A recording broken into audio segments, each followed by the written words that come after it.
Hela tātou talo. Mātou whaalongolongo I pesenga o na mātou langonai lea. O le fina ngalo leo lawo fio I metoto. Ia tupu, maola, ia ola tālau lau, ma ia ola manuia.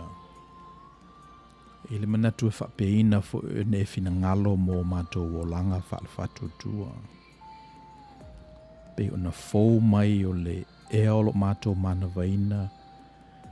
I whapena le fou ona tupu o lo mātou whatutua I lau fio. A whataitai fo ona mātou whatutua I ate oe ona amata leo na Outou Manuia o lau fio I o mātou tangata ngalulue mo mātou mauli. Ne ia manuia ele lalolangi o lo mātou no foi. O le nā alfa naunga le ali I le nei afiafi. Ma le nei fo I whaau poponga o la mātou prokalama masani leva yaso ma leva yaso. O whaingoina o le ia Outou Manuia. A fio maianga ngapa I ai. O le ngā luenga I le whaingofie. Ai atili ei ona whaingatā. Pe a whaalave lave o mātou tangata aunga vale. I me lava so se me lava olo o whaafafonga mai eilo wa tunuu, olo o fia maua ia se vai malu, olo mātou tatalo ia a vea upo olo ngutu, le whaatufunganga I lungo le nei malu o lau o fio I le I whai e lima. e moli atua i le file mo ma le manuia o lau fio i lau whanau mafuta. Ina ia umai le nei whaopoponga le pokalama i le viinga o lo suafa. Al manuia ma le file mo lau whanau mafuta. Nala mātou te talo. E lātou suafo Iesu Keriso lo mātou li imal whaola. Amen.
Tu le au talofa i le ia man mamalu o le tātou tunu o mwhaifo ina mau o mail whaapoponga o le tātou po kalama i le neva yaso o te ua o le Outou Manuia o le utu sao atu le tātou whale whasalau i Long Beach, California, le United States o America i se ngā lima ma le mawhutanga wāwala lata ma le si whafonga le tāo Full Radio Samoa o le tau o ono Misipouena Tagaloa o whaafoina le tātou po kalama le nei o uli e o lo mawhatasi ma le Fiona whaatonu atu i la epa, whaaftaisua o lo o ngafa ma le IT.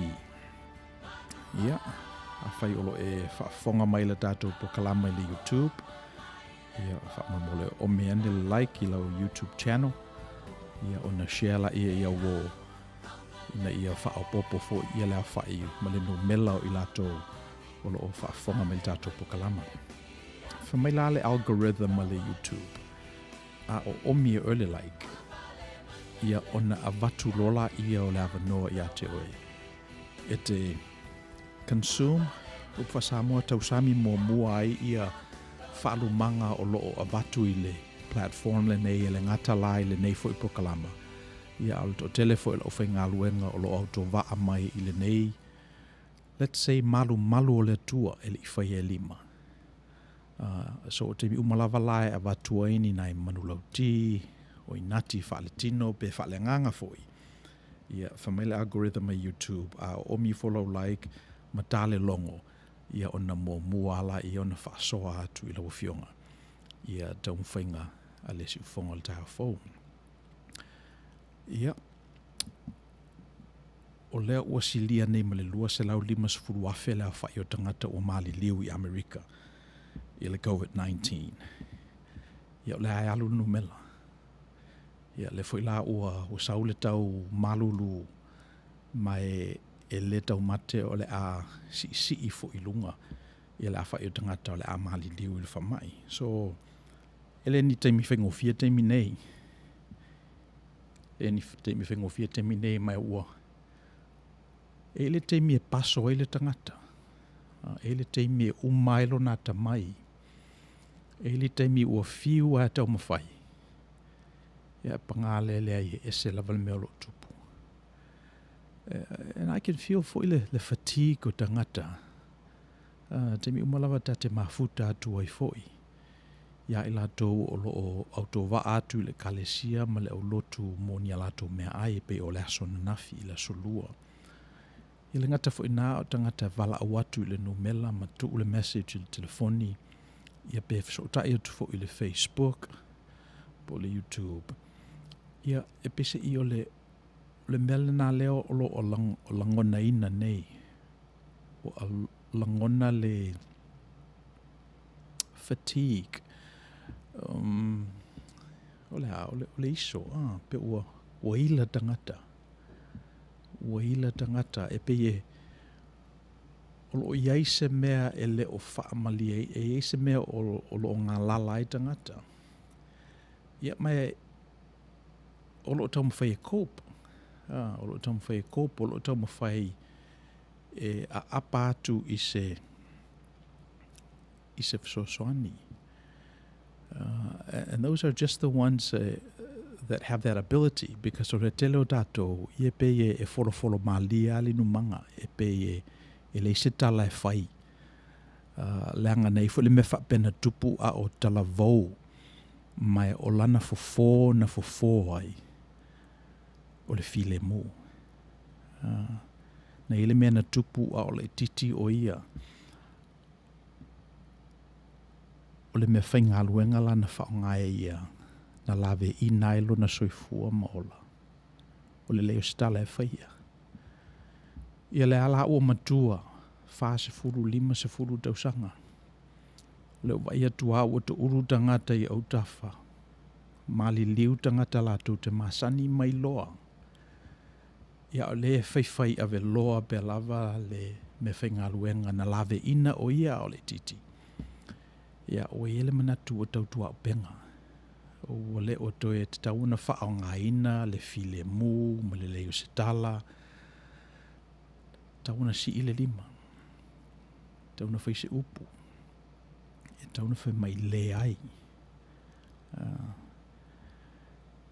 Ia e pei o le mele nā leo o iei tātou i nei Yamatou le Amerika.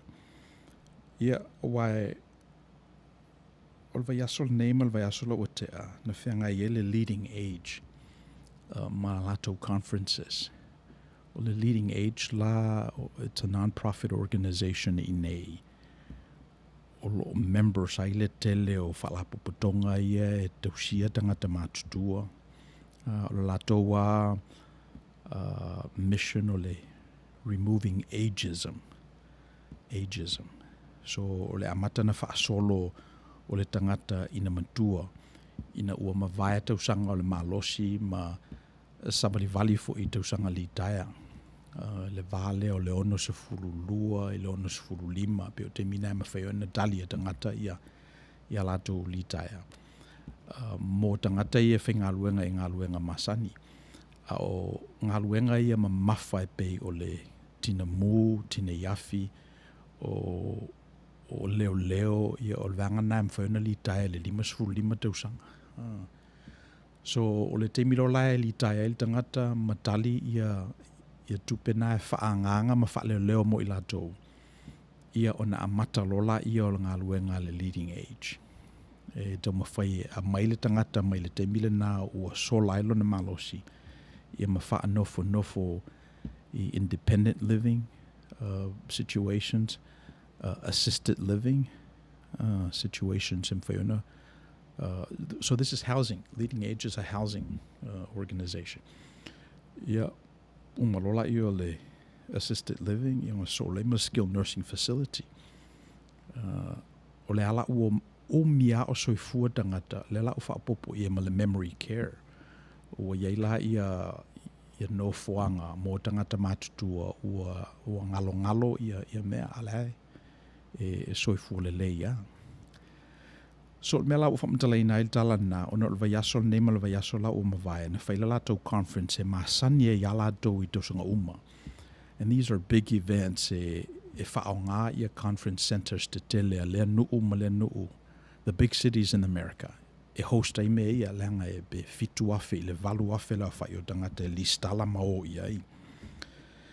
Ia au le tausanga la le ne, everything is virtual. Te nofo twaila o computer fa penafo I presentations e present mai lava I le lato living room. E le wheoa I tangata. O le mela nā le oie nei e pe o le manatu la, well, isi seminar le nana o iai. E pe o le lato manatu.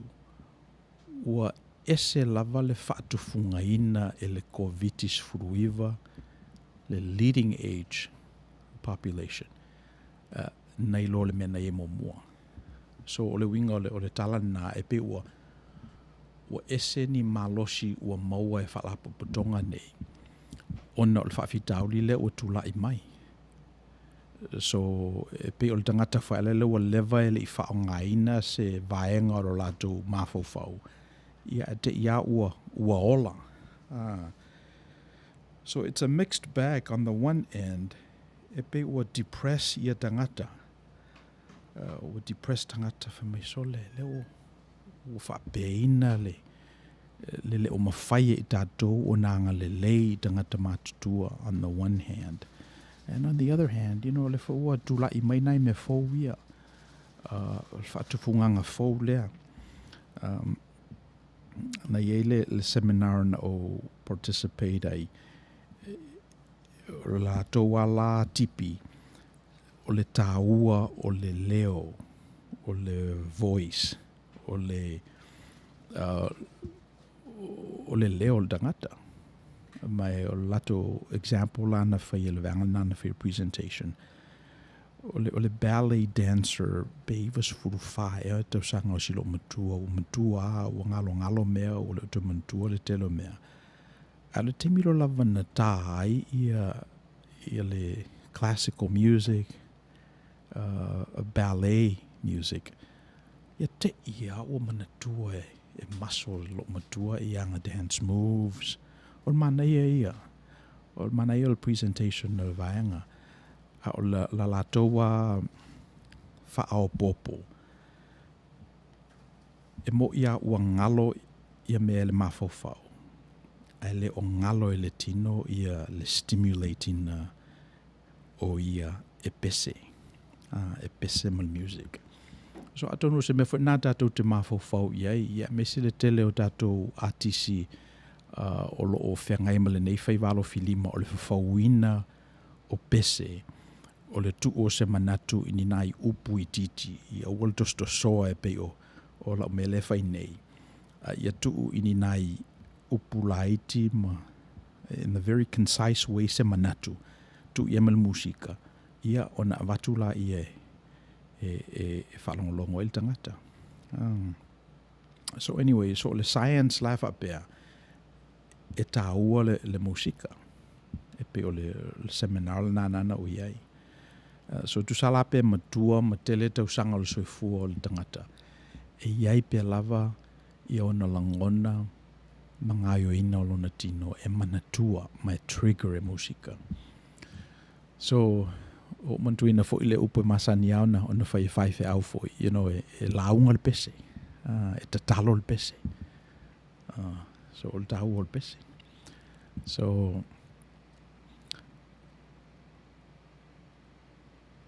anyway, so o le mela na le o ye nei o le leading age la na o yai. So o faile fa bea ia le tala ona e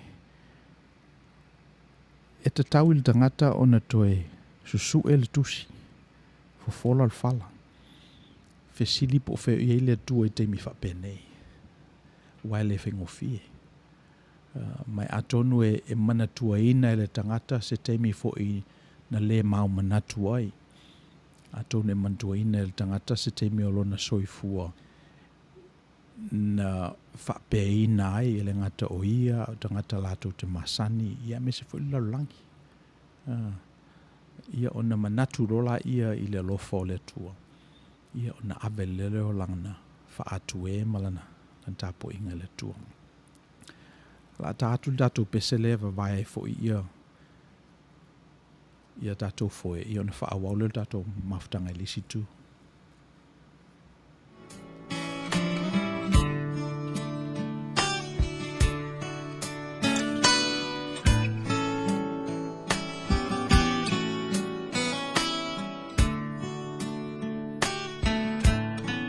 Mai le vavau I le whaavavau tu mau oe o le papa e le malue lue lo uolo maualunga o te sao ai mai le malosi o le itamai mai le vavau I le whaavavau tu mau oe o le papa e le malue lue do uolo maualunga o te sao ai mai le malosi o le itamai do uanganga whamanu mawhapetai o le atua o le vavau na te umau oe si ia e lou leo malanga elelei oe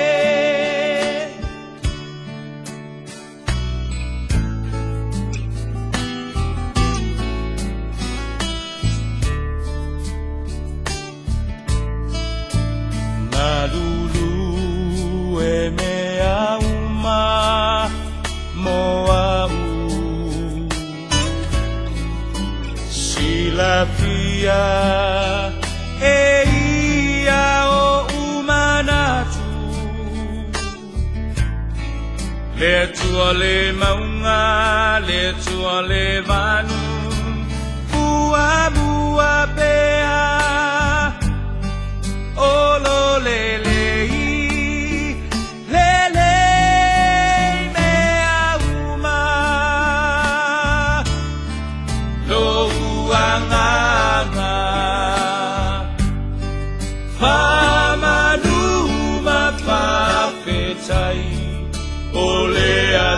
tua o le vavau na te mau oe si ia e lou leo malanga elelei oe lou anganga Pamaluma papetai ole atua ole vavau na te mau oe si ia e lou leo malanga elelei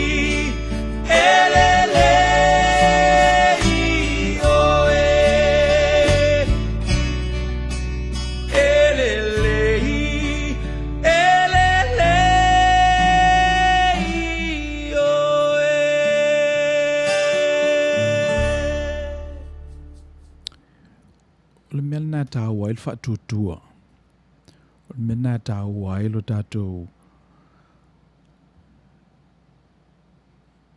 i loa lo tātou pale whengai ma le tua. Wa a tanga ine i ai mea lo tutupu. O mea umana lo tutupu i tutonu o le fawina o le tangata. All this stuff is occurring in the ecosystem of limitations by which God created people into. So o le mele o le whaamai i le pisi ai se nganga o se isi ai a whaina ilo na tino. Le kovitis fuluiva lea e whingatai o na manava. Ia o le sinave lava o whaamai e pe a whaina e na o le tino. E lea whaina le nganga. So o le inati fo i le na tō e le tua mo le tangata i le amatanga ina uanga sala. Le inati fo ele le whemai e te ai au mea ai ma le hafu o mata. E occur le mele nai te tonu le limitation le il tangata. That is meaningless in the spiritual world. E le se meta o se ai. E le se meta o se afu o na mata. I le whaalenganga. I le parataiso. I le lalolangi na whaia le tua le amatanga. So, o le mea lela nā lela ua malepe nei lo tātou whaleapitanga whaaletino. Ia lea ua nau nei le tangata i ona whalepitanga whalenganga. So lea ua malemo nei le tangata. Au lo fiola. O lo a apatu i se lawe ai. Ina ia whaola ina o ia. So o le mena leo lo tupu nei mai o te loe le o toe pine ai langa le tāua o le ola whaalwhatuatua o le tangata. Le toe pine a toe sa ili e tangata po feo iei le tua. O fea fo ini whata manu o taimi nei o lo o manino ai le whaalia le tua. Ina ia ola le tangata. Ina ia lawe ina o ia. Ina ia maua sona file mo. Ina ia toe fua le sekati ma toe manuia o ia. Mai le malaia e peo nei ai. Ia, o manuia nae pe e o lato winga whaali ali. Ia, a whapea lava tātou te talitonu i le manuia whaalenganga. Ia, o le manuia nae sau tutonu. E tutonu. So, o le whaamoe la o le au na foi ia ma le tātou pokalama. Ia o ngā upu, pespesenga, whaitau ngā tusi. E whaamalo si ai lutanga ta lilo i tutonu whaalenganga. Po le alavala ia mea tutupu i le soifua ma le ola o le tangata. Ia e le whaangai e tia ia lona whaatutua i le tua. Ia o le vaiaso ua mawai, na tātou tala noa i le tala le ia Iosua. Malana lui i le whanaunga Israelu. E whaisa lātou filfilinga. Filifili I lātou po whele tua lātou te whia tāpua I ma au na iai. O na watu le Yosua ia filifilinga e tolu. Mo mua mwhaina filifili I lātou I le tua o Tara, le tua uro I Kaleteia, le tua tuai, le tua o lātou tua a.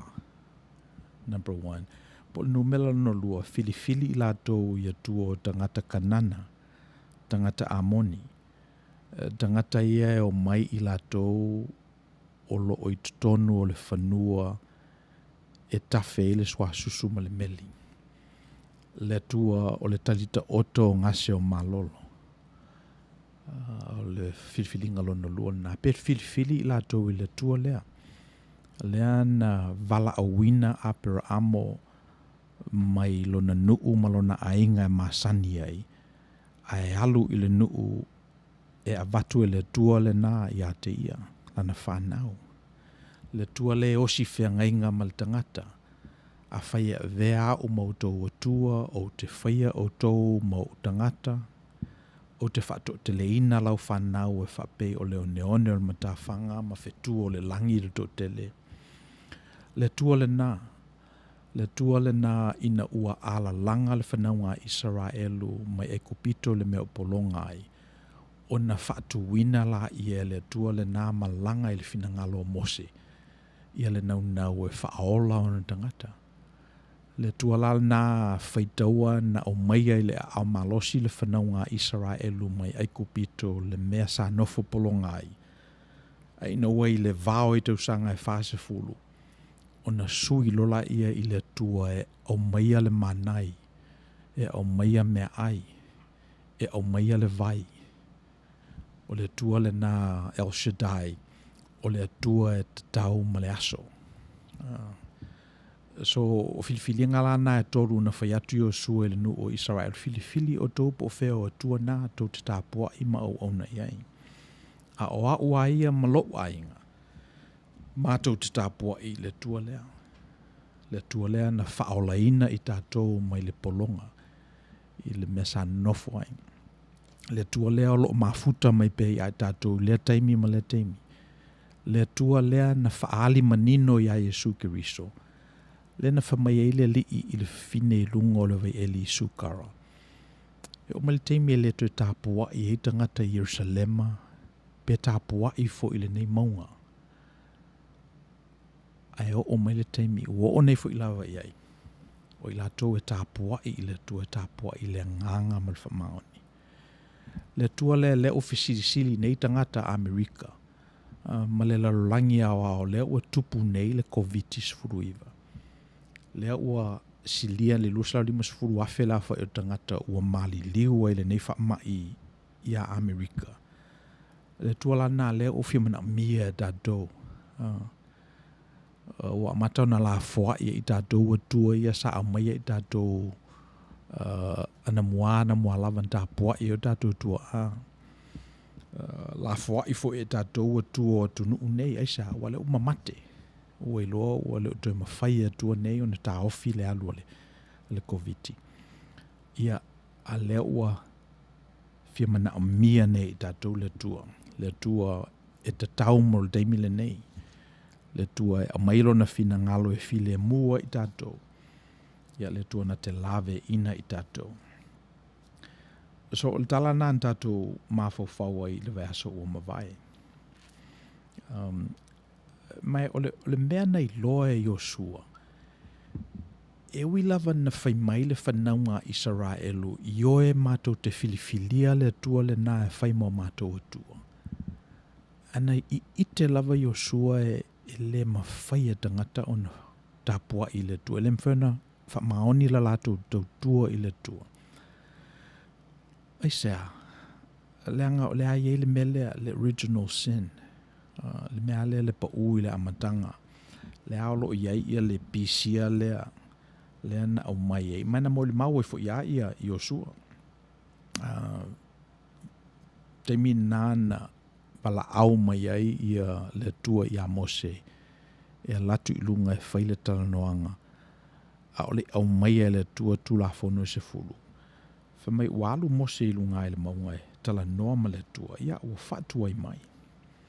Te tali le nuu. Ina ua umaleo na lato whidiwhidia le tua e tāpua i ai ma te tua i ai. Ia ua whiu whaatalitali i a Mose. Na whatu leo lato ia Arona.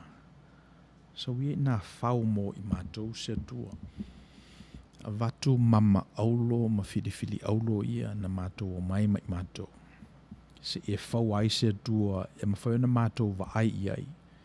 Se tua e mawhaiona mātou tango i ai. Se tua e whaingo fie o na mātou talitonu i ai. Nei lo le tua leo Mose. Nei lo le tua le na whaimai Mose na wala awina o ia. Nei lo le tua le pese i e le o Yeso na tino mai. Ia o na whailola i e Arona ia le povi aulo. Whaatusa o le tua. Ia o ina ala na tāpua i ai i le whanaunga Israelu. Ia mana tua o mai tātou le tala ina ua fo'i mai Mose o sa ua vaai ia i le nuu o tāpua i le povi aulo lea. Ia ona le fifia i leo Mose. Papa maai e se fulu na sauma ia o lo iai. Papa maai e lua o lo iai tu la fono e se fulu na sauma ia mai le tua. Ia o papa maana na whaonga e Mose e taiai le tupua lea safa i Arona. Ia o le talalale na e manatua i Osua. E manatua i Osua. Ona manino lo lea i Osua. Ia mo i lava o le tua lea e moni e le mawhaiona i loa e tangata. Ia o le vai ngā nā tangata e fia mana mia i lato se me vaia. E vaai i ai o lato mata. E matango i o lato lima. Which is all mea nā tātou o le vai ngal nā o tangata. E fia tātou i me vaia. E a vanga o tātou loto pe a vaia tu ua au mai se whaalo maua lunga. E whapenale winga o le tangata.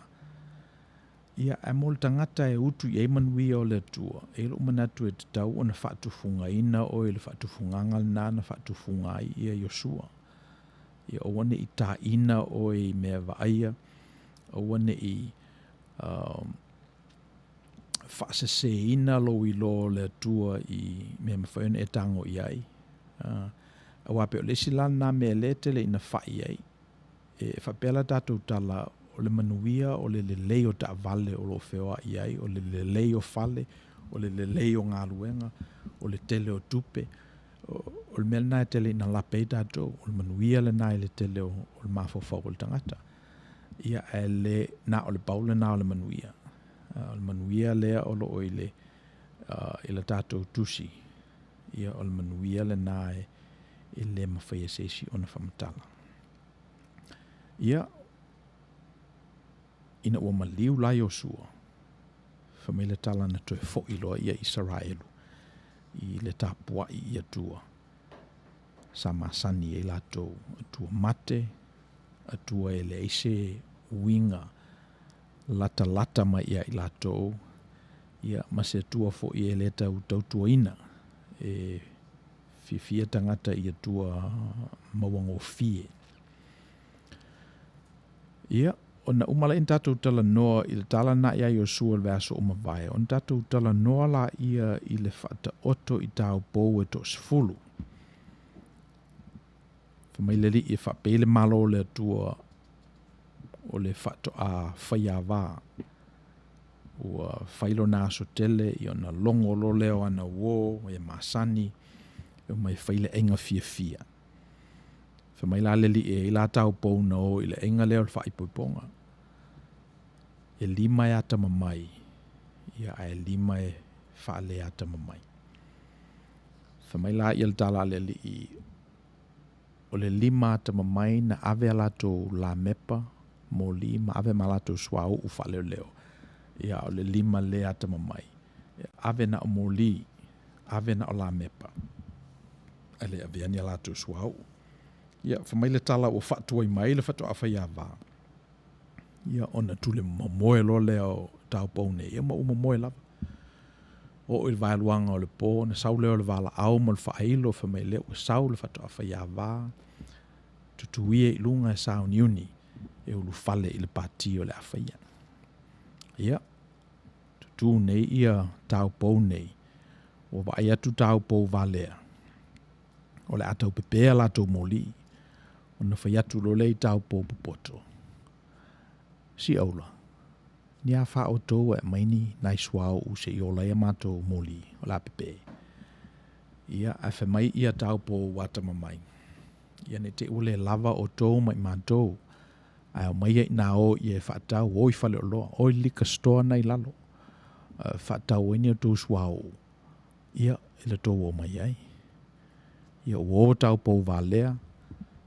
Ai sau loa le whatoa whaiawa. Te tala le pui pui, ulu fale I lātou ma tau pou poto e lima ma to tele I lātou na sauni uni. Ia ona whailo leo le whainga ai. Au te puni le whai totoa I ona tua. Whamai la le tala ua mai tau pou vale e lima na o e whatau. Tu I atu le whai totoa. A whamai le whatoa whaiawa o te leilo o tō. Ia.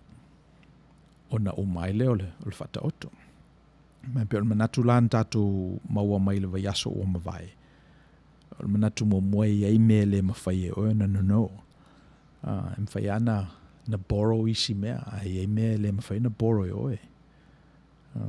I le mawhai o na no mai e oe le ola o le isi. Le mawhai o na no mai le taimi.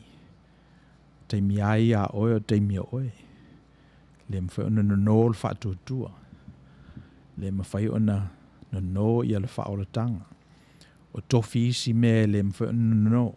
Le mwhai na boro e oe le tofi o le istangata e pasese e oe. I le sila whanga le tua. Ia ma mela nae nei loa e tau popo ia valea. Ina ua tau mawhai I lato e no mai suau. Ia e pangalea. O le mawhai o no. Ia e ala la on ta ua tau pou ia o tau pou valea. Ona sa ielo lato manatu e mawhai ona no mai mea ia. Sa ielo lato manatu e iei mea e mawhai na no mai e mawhai a no uma mea uma. E o lava I suau. Ia le mea o lato I loa I le asona. E le mawhai I lato ona no mai isi mea. Manatu lono lua la. E iei mata upu ele te tawana tu ua le teme muli muli. Te lea ia mea o loo whiangai fui mai tātou I soifua ma le olai I le aso ma le aso. O le isi na mea o I loa e tau pou valea. E iei a mea le te tawana tu ua I le teme muli muli. Tātou talanoa le earthquake insurance. Le tawana whatali tali isa ia angi se mafui e ona whapela ia isa mai tātou policy se I whatau. Ele mawhai fo ona whatali o se ia lata ina elitaia pe te luova yaso elitaia. Ia ona whaputu leo sau dupe. Ia waa ia teimi whainga tāo sau fua. Le ia te taua ona oana I whatali o I teimi muli muli. Tawana te pena lau pensione, te tongi lau social security, whatau ao olo I tau sangana. Ono sifuru lua, ono sifuru lima, ia pole ono sifuru fitu fo ile wei nei. Ia ona mawhailola ia oe ona tali no mela nai le ngata whaila nai social security. Ia mole tunu wane o Amerika, te lo ia Outou, Australia ma New Zealand. Ai ele ngata il social security o le mata upo le malo. Ai e fo isi ala ngā tupe mwhena whaalafi ai. E fo isi prokalama e mwhena whaalafi ai ia tupe al tangata pe o le 401k, 403b, profit sharing, ESOP, stock ownership plans mo ilato o lo ngā lulue I company that are publicly traded. So isi nā mea mawhaiona whaalafi e tupe o tangata. E mawhaiona tu ia isi seleni. Ia o wala al teimi e li tai ai. Ia o ai teimi ua alul malosi. Ia ona whao ngā lola ia. E iam ta upu le tauntu ua I te muli muli. Pepa whalta ele se I tu low diapers ma wipes. E le mwhaiana whaatali mea na. E te taua ona wa e turo lava ua. O tau umal pusa ia. Whatau me les pusa.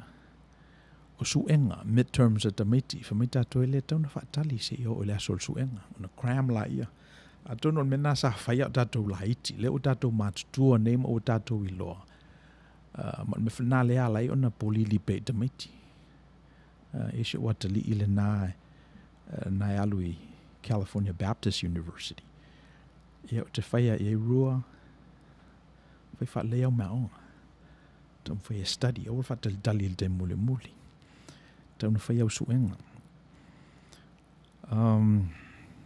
Yeah, but I think olisi mea e te tauna awane i tu ua i le temi muli. Olo o langa. Pale whengai male tu, olo wola wha le nganga. O tu ua i le temi muli. Na il te mina ufiside lo te maa.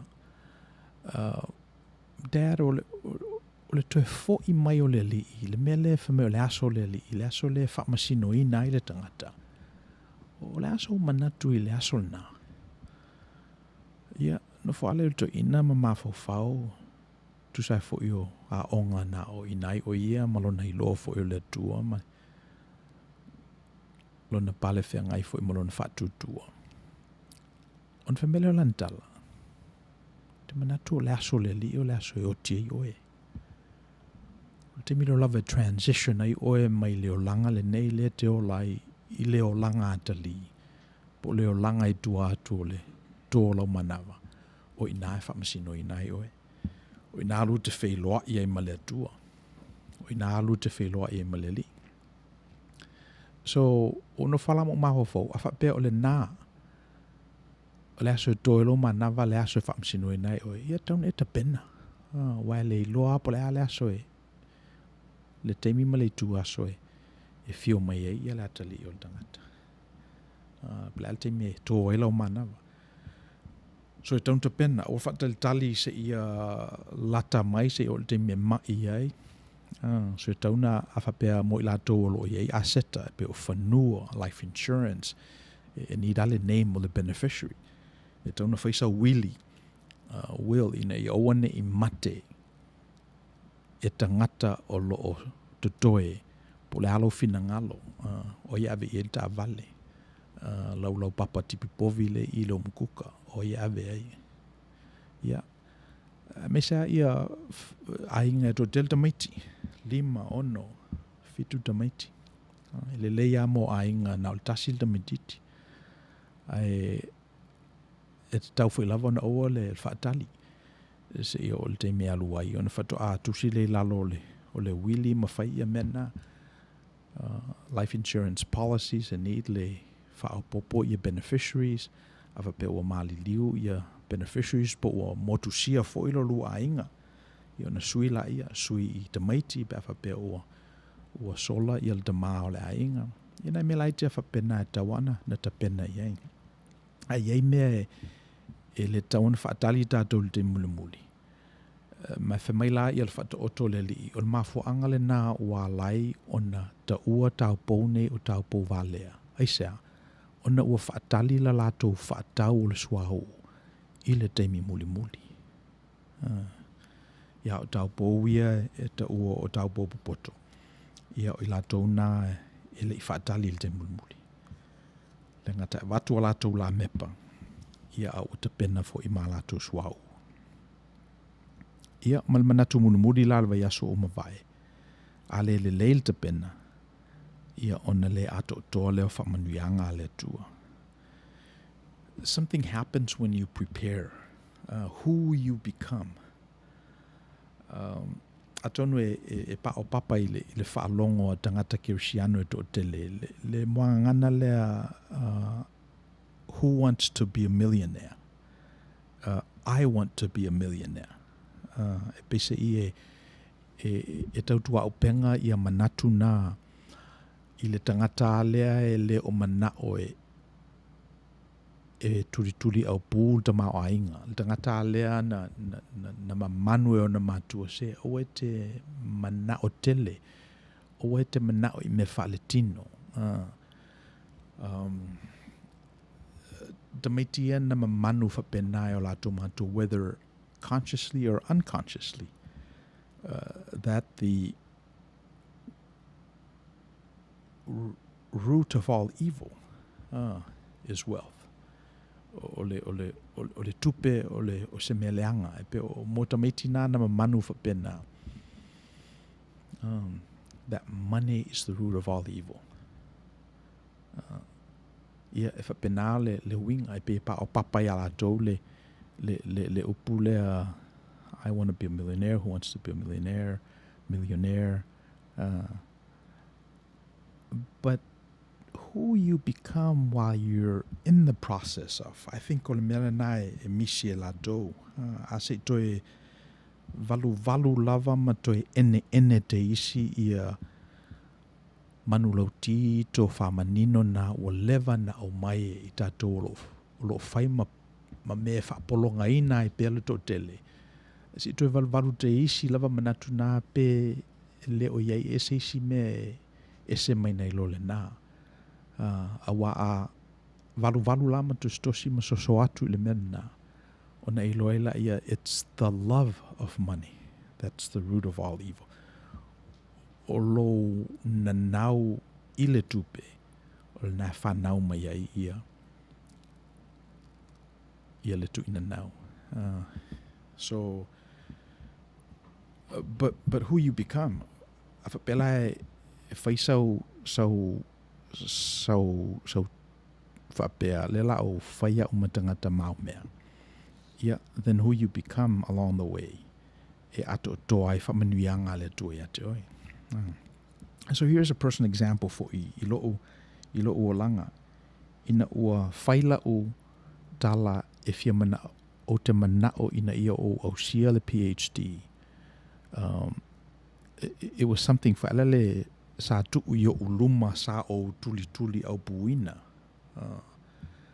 Ia ona aluala ia ave ia vasenga, whaile research i the community, sau tali ia qualifying exam questions, ona tusi lola i o dissertation, i ona ave lole i lumor committee defend, ona whatoa issue ele o Ph.D. O ia ngai o inga umalawa i le tapena ina ia maua le Ph.D. Na whaatufunga ina ia o i se whaatufunganga e le whaatufunga ina ia o se iwanga nā o tu i lalo ia le whamoe ia maua le Ph.D. So who I become when I set a goal to achieve a Ph.D. is the essence of the journey. That's the gift.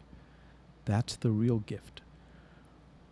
O le manatu muli la le tala mai le vai aso uma vai a le leilo ta pena. A ta pena afa foi. A ta pena foi a le tau lau o lo wha moe. E le wha ato toina le manuia o le tua i ate oi. So ele ngata la i se goal va pena te le pe o Ph.D. E mo nai me la itia. Nai me la itia. Whaaputu lau 401k. O te whaipela vai lo o atali. Tamalea e whengaruenga le eBay. Watu sole, mata. Tele nā tupe tu te maua. Sefe. Ave ese se vaenga e tu utonu. Mea nā max out uma ia mea nā.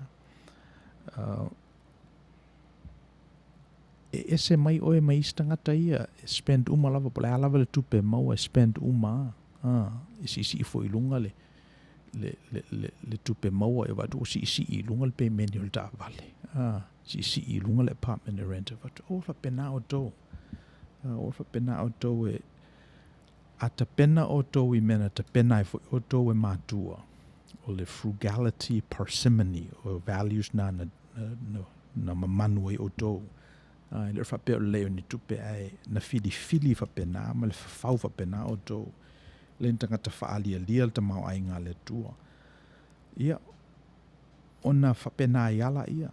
Now, e se la level nai e ta alo I tangata na. E se mai fo I level na ma ola mai e foi. Yeah, but it's the same value. It's the same value of parsimony. So o manatu munumuri la le aso o mawai.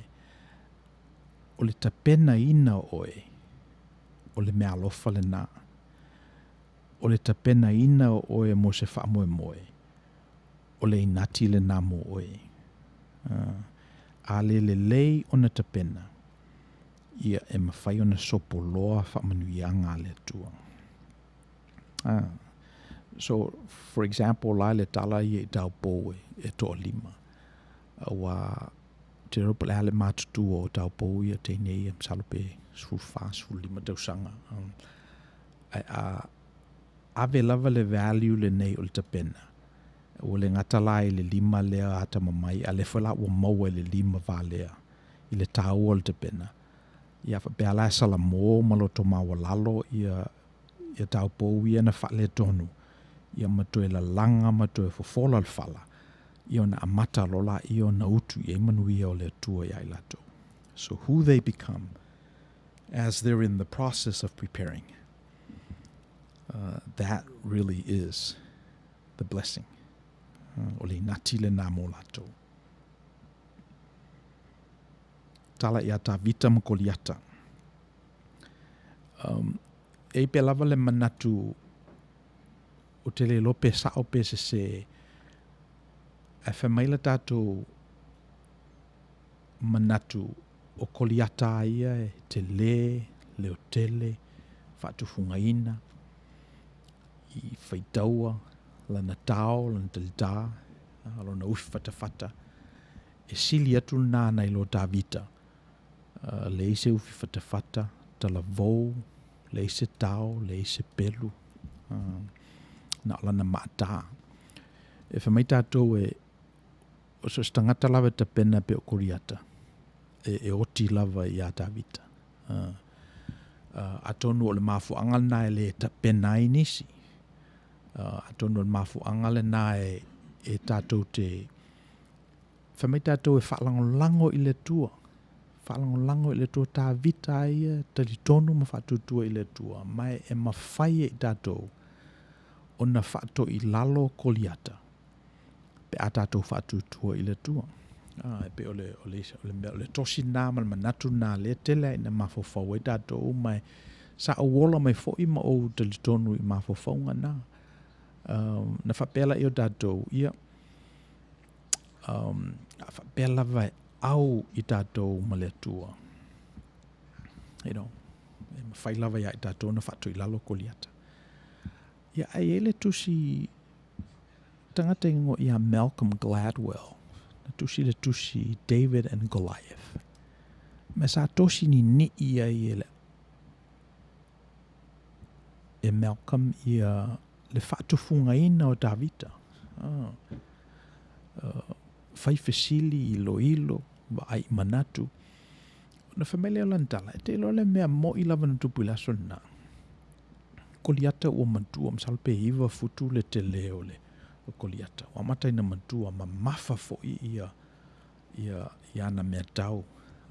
O tau safai e le whamaina tau le giantism. I le susu e ngālale a Malcolm. O whinga tā fo i whamei e whelua i le au ona malana tilita, malana tau. I le mawhaiona na whao ngā e ia. On the one hand, o lesi la ana susu e ngai a tā vita, whamei Malcolm o tā vita o le matua le leila o lana maata. Pau a leo le me whengaru e ngā tā vita. O le maata sa fasia ia urosa ma liona i lato na mai e whaumatia lana lafu. O le mea la o tupu ua whatufunga i nai o le leia i le mata. Really o le mafuanga le na malo i tā vita i a koliata.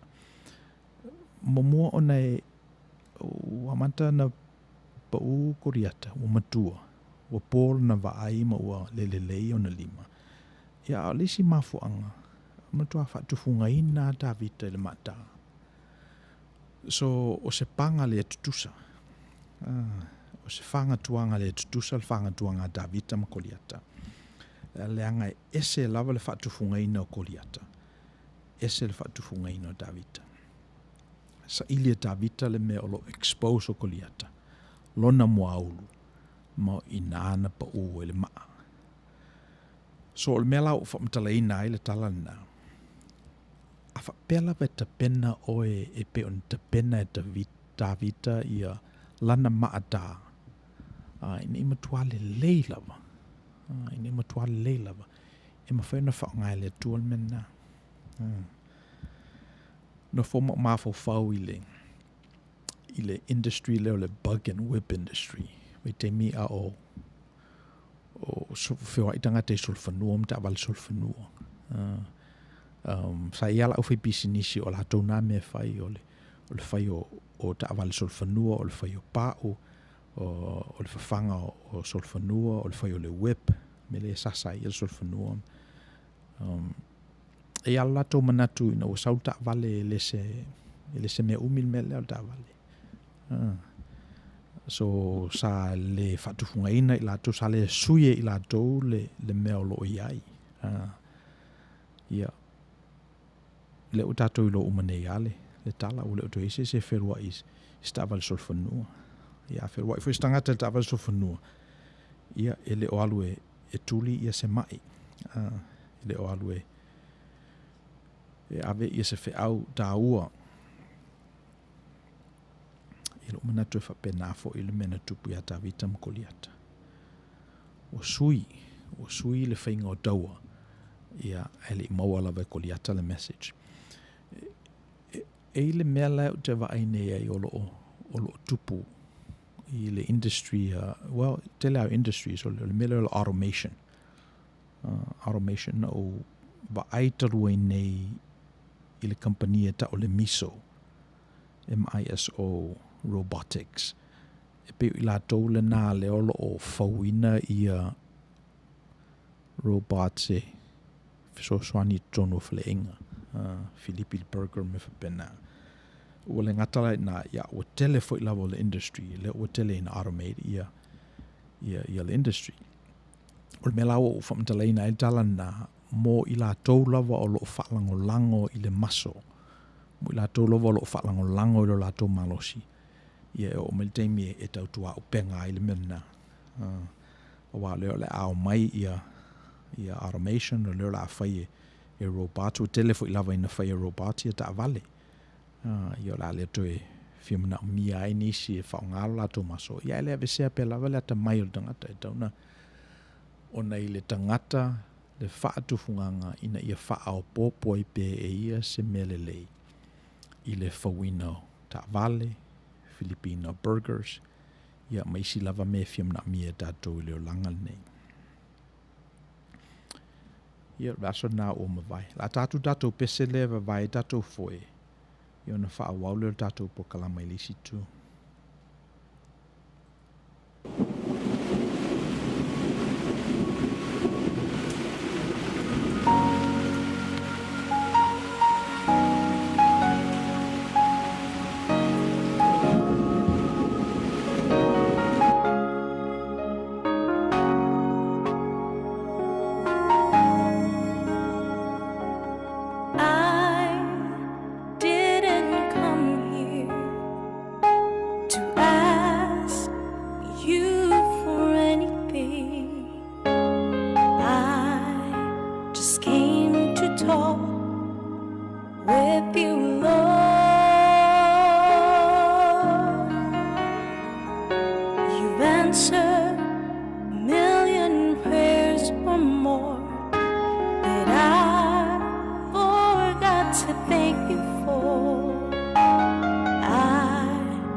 Just came to talk.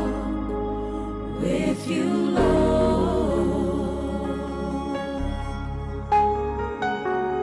Oh, tele isau, efa atonga isemea, tau ina talano ama, lawa fio,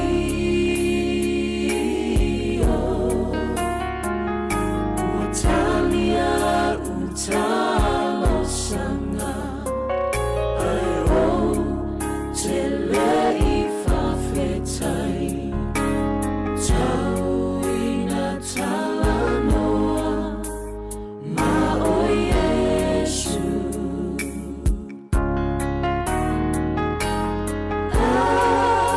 Atonu ai ai, ua puanga tao, oloi mata e mali,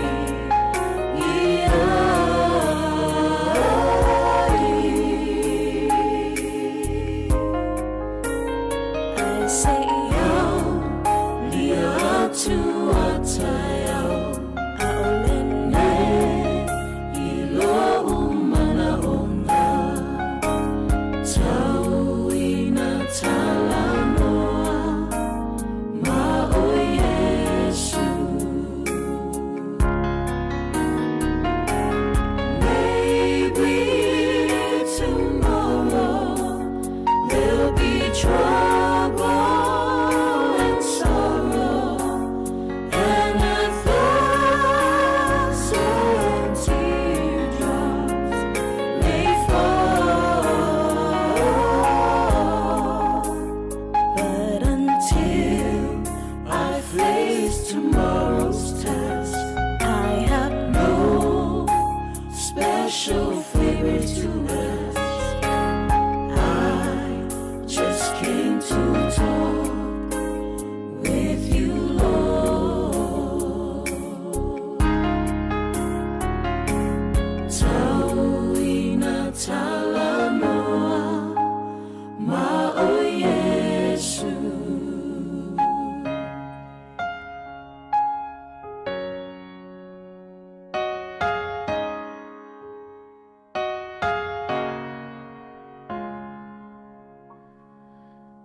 Ia o le pese nana mo le mana o mai ai vai o le tu manua, tu moe ale, o le pese ia kina, tau ina ia, ina talanoa ma o e Yesu.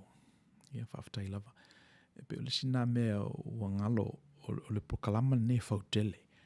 A isina mea o langona ina ia, ona tu lei mailea ia, ona whapena fuila ia, ona faula tātou, la tātou platform i Outou Manuia.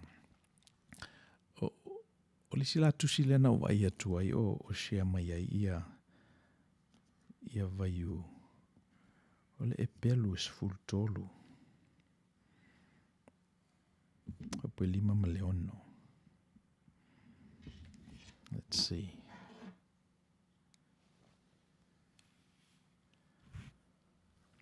Ia leo te whaitaua ia the New Translation leo le o le tuspa ia. O le whengainga fōu the New Testament o le whengainga fōu le ngana Samoa ma le ngana Britania. So e peru is furutoru la whaupue 5 maleono whapero na whaitauina. Ia au noa o tō o langa ma le tuina nau I tupe. Ma ia o tō loto mali lie I mea o tō maua. Awa ua fetalai mai o ia. O te le tu ua lava oe. O te le tu la fo ina oe. O le melea tātou te mawhai ai o na whai atu ma le loto tele. O le li I o lo ufsosoani o ia. O te le fefe lava I se me whai e tangata I a te au. Pese I o le melen tātou tala noa ai. I le tāua o le tangai matosi ni ilo tātou I loa o fionga le tua. A me se a fionga le tua o pese I o lo saise tia ina I tātou mai le mai le tua leo asta itasi, ma le tua le te tau ma le aso, ma le tua le whaali mai pe ia i tātou. Wai, e tātou te manatu i le tasi tu, ia ona le tusia ni i ala ia, ona whau mai ala i soifua ma le ola o le tangata, mai lava ilona tene muli anga i lunga ilona tangata matua, o tu mau pe lava me nei. Ai le i malosi lava lona whaatutua e awhi i fōane ai. Se fisili. So o whate te ingala le, o te lo le inspire ai le upulea. Le upulea tātou le. The love of money is the root of all evil. So I'm sure wale o toe lape seisi le mele na, wale o toe whaseseina ila to te le mea na. Ai atonu olo i e pe lavan tangata e fōul whaatutua, olo o tari tonu i latou i le upul na, o le upule nana ta uina atu o latou mātua, po nisi fo i tangata mātutua latou te admire.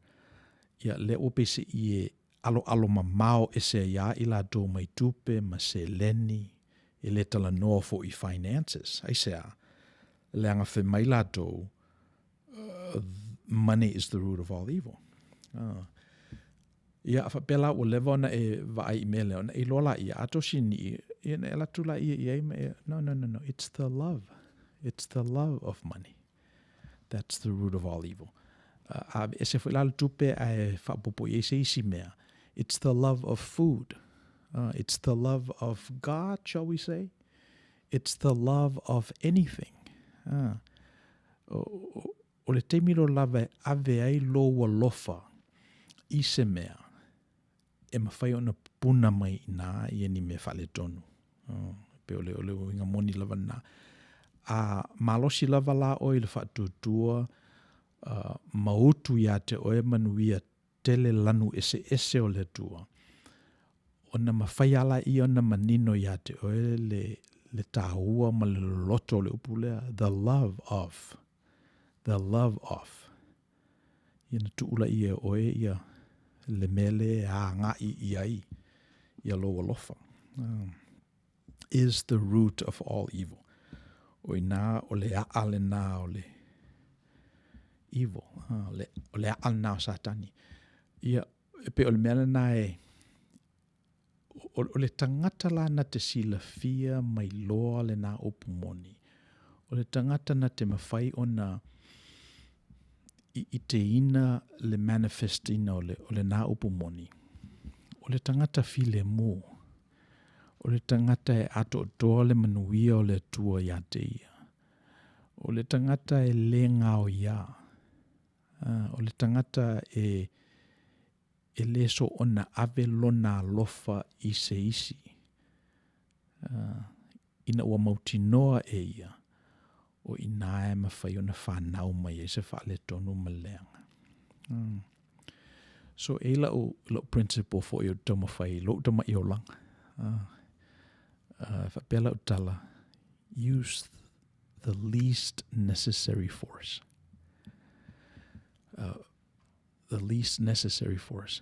So whape se manatu, yeah, whatolo tolo.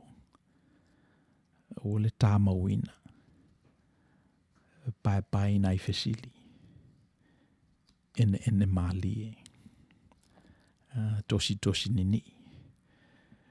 Awao, e le stemi o te ma losi ai i se manatu, ma o whapea i le o manatu saoa lea hani ilo te whatia o e, ona o i lolola ia ina o umale ona wha saoa o e lo tōlua. Ona o i lolola ia lea ia le, o la o mele le whaipea lava i taimi uma ma taimi uma, o le ave o lo ua lofa, i se manatu, manulauti, po se naunga ngana, ia a ngalo iau o ina o lo whanau mai es whale tonu. So me lau wha umi tala, ona o le e peru le se fultoru wha ue 5 ma leono le ua la langa nei, ina ua a mai i lunga le manatu na i tupe. Mai ei tangata e whapela latu tala e le mawhaia o na sili lau salary e maua nei lo le salary lo utama na maua. Me sali tu pale o tamaitai e lape te le mena e whao ngā fo ila e le marketi ia le manatu le nā o tina ma tamaitai e underpay ia e tangata that do exactly the same job as their counterpart, their male counterpart. So o le tupua la e tauna ta lepe o le sioke pe tauna utu ia le manuia le neo le tu o le nā. O le au mai o le tupua le nā pe se ia tāpua i pōngi sā ia tangata. Ia ona susui malia la ia. E pe o le fat mena tauna whai. Ese mana ia o manatu ia whai mai ina ia langai fo ini manatu e fsoswani la tātou prokalama neva yaso. So whaftai tele mo fsoswani fo il tātou prokalama. Let's see, what else? Yeah. Whai mai ia whata to'o. So fo maloloina. Okay. O te mafo fau pea i le tulai mai o le sao o le COVID-19 i le malo tele. Ato ai ma le sa ilinga ato wha mo se taitai e wha tumawina tu sa o loto ma le wha tu tuamoni i le tua malosi. It is well noted that Americans are split and major differences are threatening the stability of a nation, leading the free world faced with totalitarian and autocratic tendencies. Our Samoa has not escaped these rumblings internationally and tests their faith in God. They trust. Yeah. Let me just say, whatoa umalawa o na tātou whaataitaina le totalitarianism i le sfuruiwa senturi. Wai te mina o tau o mua ma le tau o no lua o laulangi. Me whalen tupu i Cambodia. Nana maliliu e masalo po le se lau miliona le a whai o tangata na maliliu from totalitarianism. Maloia run dictators. Stalin, Hitler, Mao, Pol Pot, i le Khmer Rouge. Uman whataitai e tātou le mena. Mai lei ulelei. So, e lalo manatu le luasfu sentuli na matana na o ina mai e tātou i le tu o tangata marolosi e tau mai latou le mea e tauna whai e tātou. Ma le tu wawano i tātou i tangata ia. So, I think ele tauntu e whaia. Olo ia anai tangata olo tau mwhai pia lawa ili teimi le nei, olo whai ai wātama mai tangata. Ele whai awa si i lunga ia leo tangata. So, olo tau mwhai ala tangata e puli ia malo. Tai wha malosi ia tangata mātunu e ese mai nei lo latou finangalo. Mai ai elo manatu ele umi. So, here's an example le tātou atunu in America. And then this is just my opinion. Ele a whaina ele position si ufongo tau fo. Ia mai si fo i tangata ala wale opinion. Malosi tele leo Donald Trump. He's almost like a totalitarian. Ia le lau umal whātau sanga whamai tangata America. Laval nā. Tu'u. Awal to whaia. E te le to whātou nua mai mātou. Le lau o sui e nera pito i lunga. Ia le alae e te pena whaia le president-elect i whiwhilinga le tunu ia Joe Biden. Le sila mea tango a tosi ni i le palota le tunu unei. e moi o la sui le Democrat I lunga. A o tonu, ele o manino. Famile tunu, le nana to urupe toru ia sui o le Democrat ele. O to uru, ile house le. Ia al senate foi.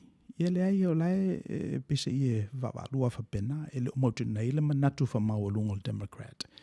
E avela tol senate. Ia le o manino mena. Ne fo lato manatu fa mau lunga, e to e pale foi ia la to ile house. Ia pale foi, e pale manua. So, o le winga la utala, o le tunu uneo Amerika, ua si lima, il mele o totalitarian. Leanga na whaavai colonies nei I teimi o Pule Peltania, King George, ma whemaitanga to le tunu une aua. Oua lava ni to e whatonua mai tātou ese malo si whapena. A whape eisi se whatonu ina, e whatonu ai mātou I mātou. E whai ala mātou sua whatutui, whai ala mātou mili uu, ia ona fili e ala e mātou teitai. So, o le mena leolo I nei, o te lo popole tele ile malo Amerika, mai o leisia whaavai o lato constitution, o le separation of church and state. O lai milia me alveanga ia, ma lo lato iloa, e le ai o lo soifua le tua, e le papai tātou I mena, e sokala tātou ia le politics ma mena, ia o le tua ia malona finangalo, ma le whai o lona finangalo le tunu unei le e tūtasi lava. Now, e ele lape e kalesia, langa le ua matau na nuti e kalesia ia me ia, a o le whai ala latou tofi, io e latou mtafa io, o latou le perfetta, o latou e whaasaoina ia le tunu.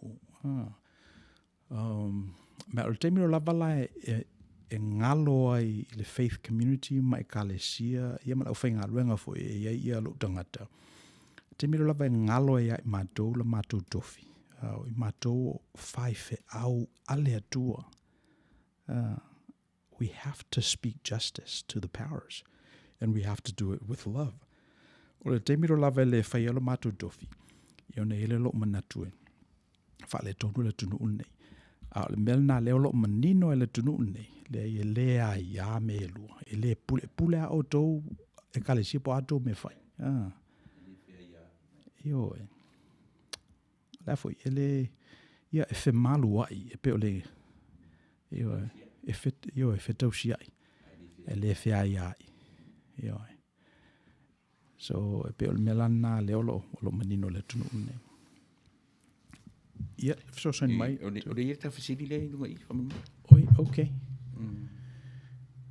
Is the love of money the root of all evil, or money is the root of all evil?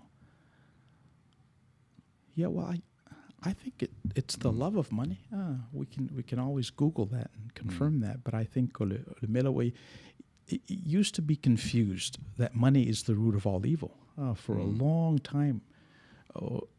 Mo lo fo I lava tupu e pese I o le mele nā lau te whaalongo I whamela o fi pisinisi ngā o kūpea whamela I o me palpala mea nā.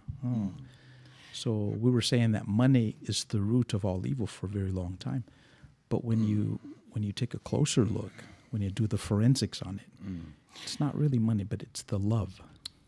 It's the love of money. E se mele ngari tupe. We all need money. Yeah. Ai le ngau tangata. Yeah.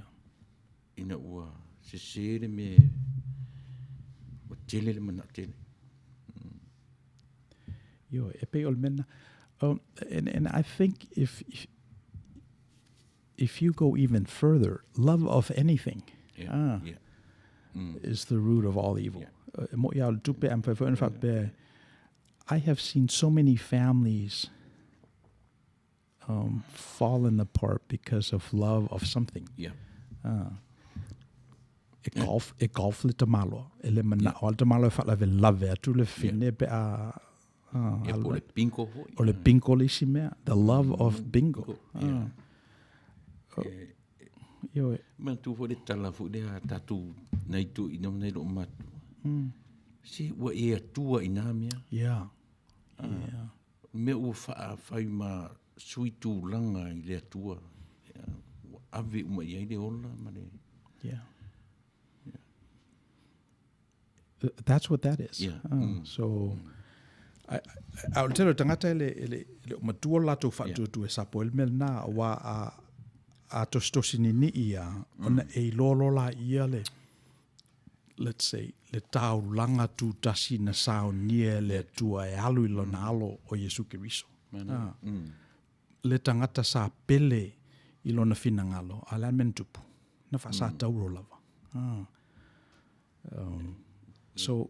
So part of your skilling, I think, think of something that you love. Yeah. Think of something that you cherish. Are you willing to offer that up as a sacrifice to God? Yeah. So it's our heart should be the blame of all evil. Yeah. Yeah. Well, I think Manev Sila Perkins. So it's our heart should be the blame of all evil. So I've said this before, and I think it's worth repeating. There's both good and evil in all of us. I think o le mea na lena na tipi fo I tatou sessions taluai. There's evil and good in in all of us. What scares me is a good person who doesn't acknowledge evil in them. That's what really scares me. O te whaitete lava ma o matau I le tangata. E whamai o ia o le tangata le lei. I le recognize I nei ia le iei o le evil I tonu ia te ia. That's very dangerous. Mai te se se nai fo I tangata.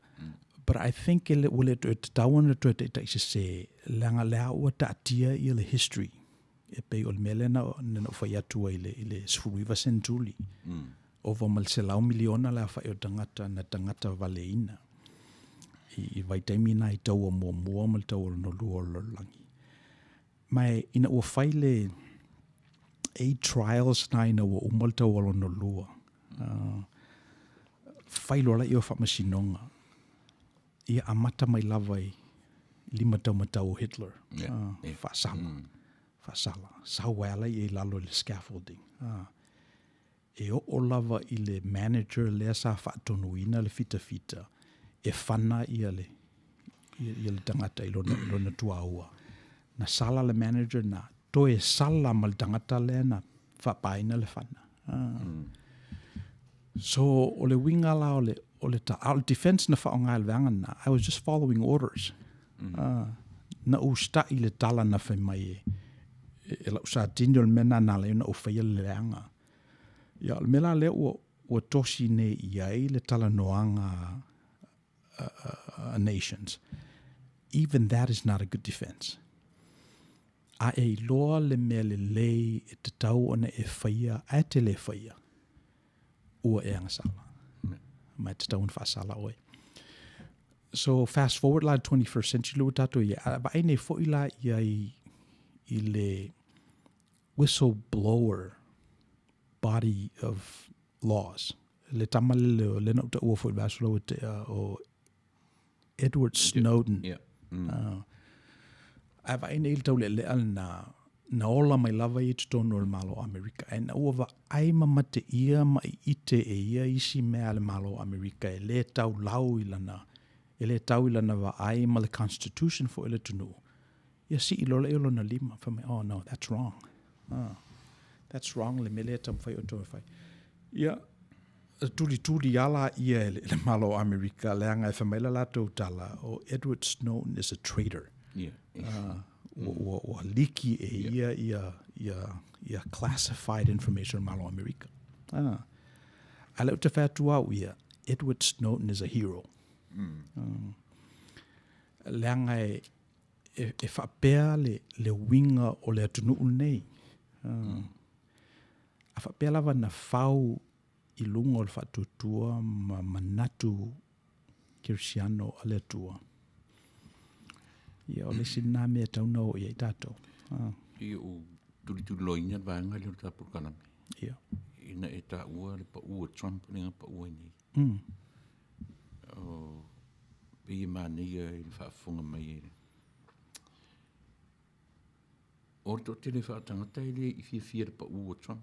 Ia. Fitus fu dasi biliona tangata le I pa ua Trump. Pe mane ia la whaalongo atu. I lo au mai o le fuli o le atunu. Ona o le tūlanga fu le pe ua tau mawhai Trump na te pūlea le atunu o le sao lea.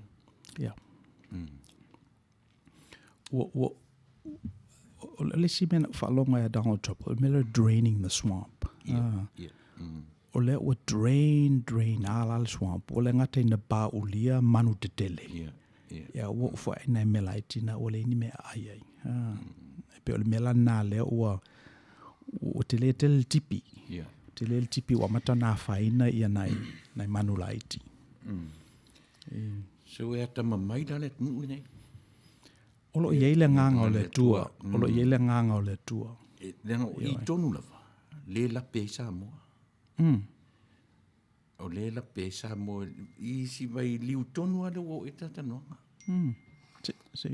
O le me fo le o le ua o le tong o lana tai wana ia tam faina te pule sa moa. Au le la vai ala langa le tu ue fu I le materialism I me va ia. E le va ai I le foi tua o me va ia ia. Pe atua na ia tu taimi le leini nei le mata ma le. Well, a whape e mamanu sa moa e peo I nei. E le palota tangata. E lana lona leo e whai. Pe whala vana palota le tunu nei a November le stolu. E na ilo lato fina ngalo le e le fifi lato tangata le te ia lato mulis fateu sa. Pero mina yo foi. Tele men de le foi ele president fai. Tele. Le foi na vesia. E o foi na me foi le lona tongi e vatu I refuse de le malo I ave mo charities is. Yeah. Isa tamana tuai le to suir president I vai nga ia. Yeah. Ai vai ia le mamanu ina o le constitution le tunu nei. Freedom of the press is very important. E taua lava le press. Ia ale si mea na whamai ia Trump ele fake news mea umamena. Fake news umamena.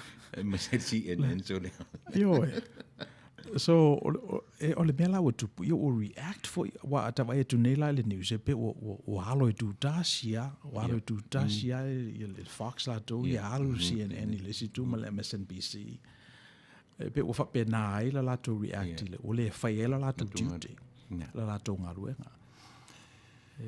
O te talo aso le I to tele tangata sa mo whanongolongo ma ta purkalame.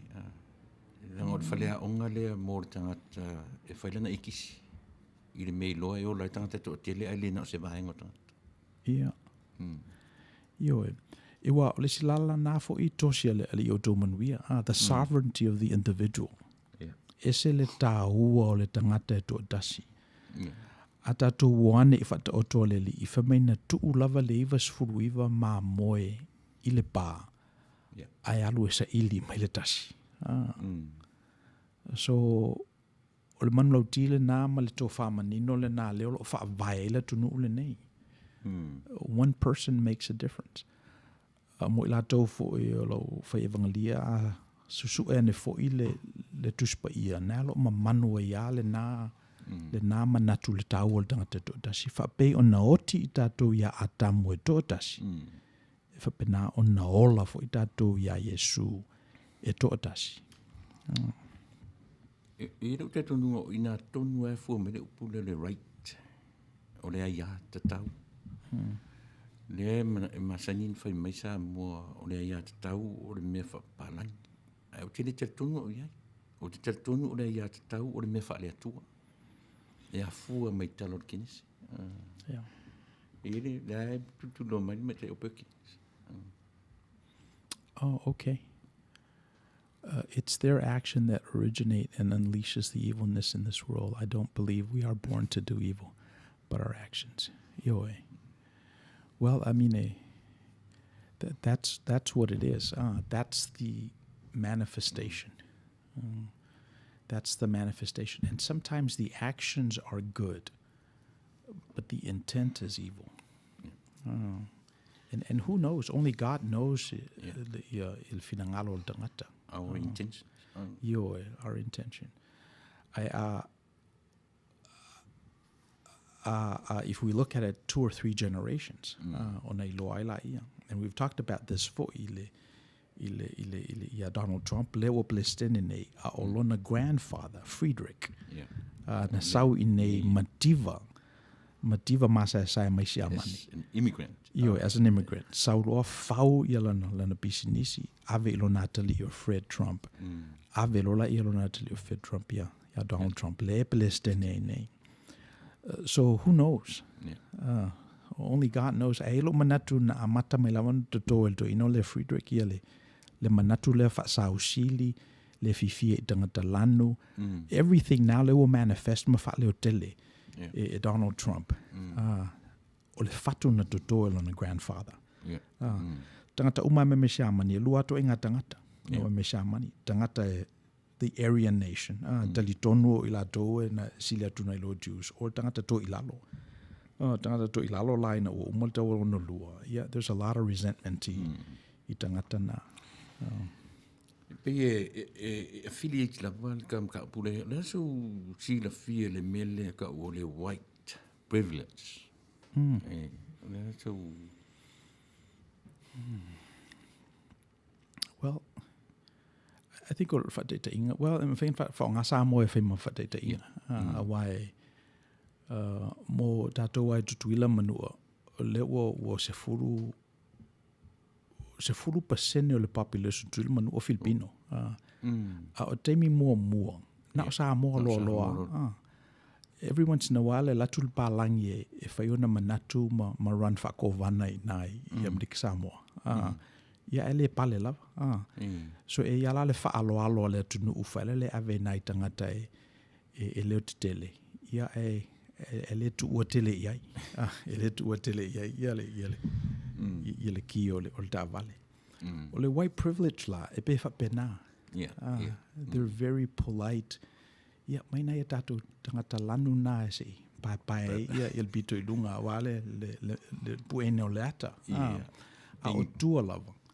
Ola maua ya le. ping kiu fungala. So the white privilege la be fa nau mai le melna ono ila to na mo mai nei fa toina le o ta mawainga. Ola to na na pe e pule. Ai foi lava le wingo tangata we si la fia foi wingo tangata papalang. So le e mai lo lava le te tele solo e pe ola to e anga ile. Ya wa ale fa tu funga ina la le Samoa e alua le aso lo na isu e tampa pa e ai mota to yo fa tu funga ina e fe ma tale o rol pala le o tato o utikili o ma wa le silale na pa o le temiro la vele le lo fa Samoa Mike ona tatala noro la ia. La nanu tu pe langa o le nanu is my second language. Me tele pau na le me e yelo malosi. Al temi la vele le fa sa mo o ta nuti le ngana o le tunu. Ia ona tau tu sa rola io tau. Ai langa la e pe o le mentality la vale o le to te la tata o le pe e o temi nei. Le lo nanu te le lo se mea. E fai fa pena e le fenda me share le tau na le lele nan e pi fa pena le tatu tanta mai samo e lo harta ta poto e lele na nan when it comes at the expense of our native tongue, then that's a big price to pay. Yeah. I'm a whai o ona whai lau wha Samoa, malelei lau Ingilisi. Which am a whai tangata, o to telefo tangata o o lato i le mena. E sili atu na mena? Sili atu na. Nei lor tasi ngana. Nei lor tasi ngana. Tonu fo ngana. So. Yeah. Atu lei ne lale le spirituality. Whamaile le perfetta i o elue e te mie le tau ta ua e listangata lesi, le rami o tonu listangata. Ala ua i loa. E le tau whaonga ina fo ilanga ngana wha ofo i manatu o le nai ina o le inei. O na tau tua upenga rola i o le ngana. Ia o tele o i lola a maua mai la perfetta na i o elu se i whai e nisi fesili. Ia a tonu e mataiona manino i le winga o lana mitil namala na visiona. I le mem whaona o i el whaatutuanga o le tangata ilo na palewhenga i male atua. Ta sina me le lei wa ta ua. Na e ta ua lo taria o le fesili mai a whatato. O te tonu ta sile me o le ua leka i not only here in America, Samoa, and the whole world as well. Le leo wha perfecta. Ia. O le ngā luenga le nā le kalesia tauna whai. Tonu. So o le boi lato, I think o umasila fia o kawa fo i dato sessions o mawai o le perfetta is sort of like an early truth teller. O le tangata le ta ua vavea le ami o tonu o le atua. Pe o le winga le nā o le perfetta. Mai ese fo i ala ia le manifestation o perfetta. Ele ni tangata maululunga fo istemi e whaonga e le atua ia. Asidona la tala tātou ia e ta ua o tangata whaatuatua. E te leo inasa wai ia le leo lea. So a contemporary prophetic voice is the Black Lives Matter voice. Ina ua fiu a tangata uli i le mele o le fasioti o lato. Tau le lea ma lato tene e leo leo. Whamailo lato sole. Black Lives Matter. So if wala mena ila tunu une, but yet, that's the prophetic voice in the wilderness. So mo ila to wala e fatu tua, mai ila to tio ata la to te ite nai po feo il finangalo le tua. Ia ele mamai ala to le faali le. A mo ila to lava e pese i e tau puaola la to ai ele o manino fo yolo alu alua. I la lato tilo ona i lato fo o whatupeina i a lato ministries. Ia whaingata alawa na lato i loa le leo lea, malangona le leo lea. Okay. Whamai ia whata to o ua maua tonu mai lava i le tufa whaalu manga. Rev Machamp le taua o le tulanga o tupu i Amerika ma Samoa. Look at Putin ma le swing o le whaavai o Russia ina ia above the law o le CCP a saina. Ma isi ua li lifa i ai le saiki o pulenga i Samoa. Worse, it's a disguised determination by a one-party state. Ioi. So, mena pēno whai atu uman whata i tai e tātou le totalitarian regime. Ele work. Ona e to tele tangata. Ona ua taita fola i le information. Ule o tui mawhaiona tui na nā mai ni mea mai istangata. A pawala le whaiteitenga, ine te ua tele le toto masaa. O mena a mawhailava on a peaceful the transition of power, take turns. Mena leo lo te talo ai pēa i palota la tātou le whatoa uma. I wā o mai nei lawa ele concede ia blistene. So mena nā leo lo o tāpua i ei la tunu. Ia mesa fo i tātou e lau whatutua i ne oane i malingi le toto pe tupu se pe whea. Ioi. O e pei o le main concern le ngā o lo i Samoa. Ine me se fo i nei atunu. O le fefe i le mea le o le toe fo i pe asese whai mo whai. I o le mea na e whai are au tau longo longo. Ona ta tutino i eile leo wha perfecta o le tūlai mai. Ia ma Māori wa ai. Māori wa ai ma awani I se tia le wa ai I le matangufi o mea.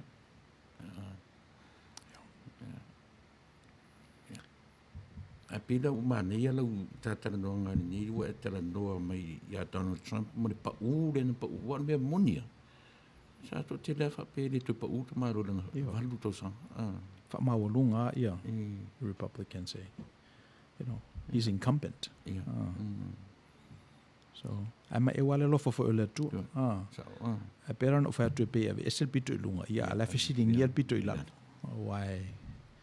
Ia la ngata fena, ia la wata atia le telo conservative justice si le justice system. Ova ma le lua se laula fa o fa masino na fili ma appointed Donald Trump ma pasi le Republican Senate.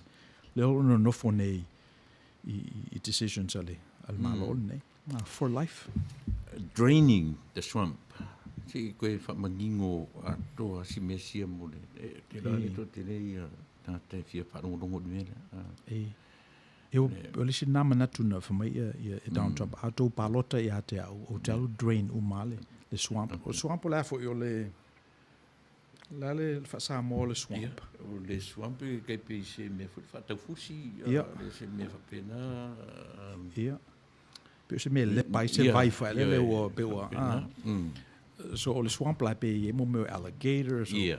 Nofo I kamanga. Nofo I kamanga. E fia. O tangata lana, e le palotaina. Ia. Le la o mga o Trump e vese. O mana o Trump e vese, langa pe o vanga na le ua le malo. Por ala e fea le plestene, fea tua na tala, e fa mai ava se le masani la tato. Na ui I le tolus futau sanga ina fato amata, o le tato masani a lea. O la tau lana, ia o lo ua le malo. Le malo se o le malo. E tau fitu de la, ia politics I lunga. Ia. Mau foundation. Mau alalo. Ala tulo swamp. Ala tulo Donald Trump matalona drain the swamp. Ese Jim Comey malvanga na. Ia o tipi ala. Ia le pese I o amataona ona leni ngaru nga tangata le o amatana. Ia o al tangata la pito ilalo for my Trump le ye. You know. So fata usanga it's a lot of swamp draining. Yeah. I think o manatu le tunu o lava le. Ia ato mai ia le Democrat. Mele lele tu nu ule nei e malama lama ona tangata nu uron whaavai. Whaavai ole tu Amerika. Well, you know, I don't think e malama lama umal do te tangata. O lesi mea fau leo o vaia ui iai. I think e tau whanau I tātou. O le tunu ulnei, e pese I a tau maini au miliona, mani au biliona, mani au tamau ainga, mani au whatufunganga. O pe ua tō I le tunu ulnei. O pe ua whamele tunu. So what? So what? O le fo e aila u steak, le u te pule au il te miu te alai. O le whaila u general relief, po a lava mea, e o a il tangata se au pito I titi o usonei. Afa pe ola te sikisengi o Amerika me ngofule I. O ngai ke ngofule le. Ngai mawalau ila u research tarue nei pe mawale afe mon tupo le tangata homeless Amerika I systems ia. O le sina me mani. E te lea tutu pe al homeless. I isi o tatu tangata. I Samoa lea? I nei. You're back comparing tangata Samoa. Io. Olma tua te le level of wealthy le tunu nei. Pe o mena wa e alu lua whamatalanga tai ia me sa mo na whangai na pesa mo. E anu ro pe refer mai America. Tilo America e matua tele le homeless. Ai do mana malama la ia le in e ke le aku le income le homeless America. Nei lo tele o ta sam. Yo. Ma nei ran vanga le te tala no ia. Mo fa fonga mai. Well, that's a reality nei o leva tele. A me sa mātou e pese I la talata. O se mātou au lotu wa lus furuono tausanga o la talata I nai bito I lalo. O mātou engage ina uma ia levels of poverty. Ia o le mea o mātou I loa. E la usi ia I lunga. E pokalama na e whaafale ina ia tangata e ta o le pilot program. Na matala I le whali masfulu. I le masina. So le whali masifuru e mau e le landlord, mai le county of LA. E whale i le homeless. Whasera lima soli, whafitu lima. I le la o lima se lau fitu lima. O le winga lau tala e si ia i lunga. E pa wala le me whai e le tangata o le alu i le present himself. Ave young credentials lang ID, social security. Ina taurole i le nofo i le whale. Ina saurole o siaki so sao i le landlord. Ia e whai mātou po kalama e transition i le tangata le i whafo. Ia le ngata na, ia am whai ona qualify food stamps. Food stamps e lua se lau tā la. Ia le cash. Ia me le lua se lau tā la whatau i mea ai. Ia sai fo ia tau whiwhinga o le food stamp e le mawhai o nā alu i fast food. Tau na whaatau ni me healthy. Ia le utanga o mai fast food. So le lua se lau na. So ia whaapopo e ma le free medical care. They sign up for Medi-Cal. So e maua lato insurance e kawa ia le pefa pe ngase. Ima prescription for ia, pole alawa le me manao ia le tangata atu si al fo mai, ave le Medi-Cal, na tongi la ia malo. So it's free prescription. So atu utupe mea na, pe maua le awhiri ma se lau le tangata homeless. E maua le masina. Io matua atu pe tele ana tupe. E o lola le lei. Ia e maua ina lai, whaave lave lai lau homeless na, e leise me o alua nga iai. E leise me o tau la iai. So e ala i fultai au. E leise proka lama e alu iai. Ia whairo leo langa drug, whaila lana pia, lana sikaleti. O mena aru iai ana tupe ia, fasili. Ia ma le pāmu fo ilala, e pāmu tutu ia wala ma. So sani fo na supplementa ila to income. Mana ia, na imta apu ia, o whaanongolongo me fo isa mua i so se, no le whaisto tino taturo whaanongolongo me. E manino pe ia mele ke fifie ia uru tapo kalame. Leanga e te tau na manino nei mea ia. Leanga tasira wa ia tana tau le homeless. O hopeless. E o rua le homeless ma le hopeless. O leise me nufuai. O leise me ai. Le ai se income. Not at all. O leise me ai olai. A lea lau e whamatala vahenga ia. So le tele atu le vahenga le homeless. Nai roto tele o tatu tangata o le Samoa. Ia, pare sa o loto atu tau tangata Samoa nei le typical homeless le nei. Le typical homeless le nei e te vai atu ai ele o maua se toa, ele o maua se file mo. So, ioi. Okay. Pe o le asol na lenta tu tala noai. Me na alva asol nei. O le tala fa ele i taleni. Umalo lavan fa matala ia tau po e to se furu fa matala lo ia e tala i taleni. Ista pese se babaya ile.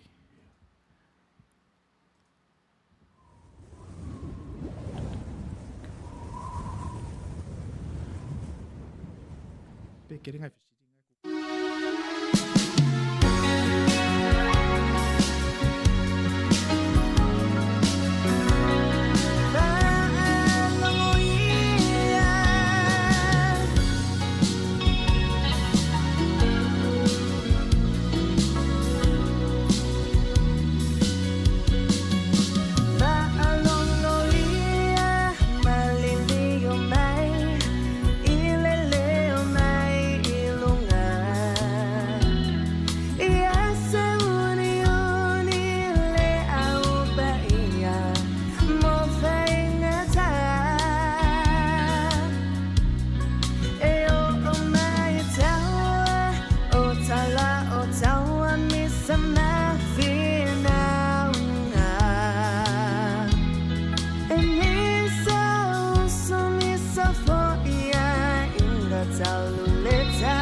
Ile fasili na tu mai Helen ulunga ono born again e se fa sa mo but a metaphor tonu e avele nei upu born again besides what vematanga tafo ya kiriso. Somebody positive commented me, Helen, are you born again? I said, I'm a Christian who believed in faith.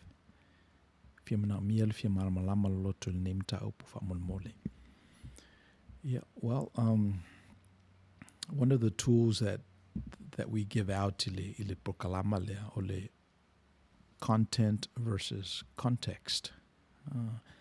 Wa tato fa ngai na lalti wa tale nai etanga ie le ngatala ile issue le born again. Au issue fo ilava issue sem fa no mai ilunga. Ia on tato I lolo la ia ole upule ole born again. It's a content.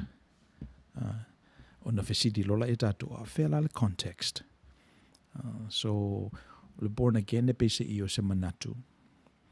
Ia a o se feolo si o mia ia isi manatu.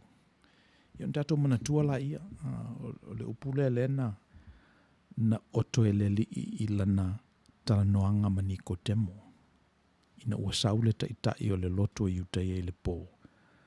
Ma famailan tala lele ie e alo manatu o e te mai le atua. leanga e leise se ma whai ona whaia mea na e whaia o au upu fo i e la lafo. Si vanga nālawa stangata o lo o mili lo na mauli whatasi ma le tu o na mawhaile e o na whaitala nā.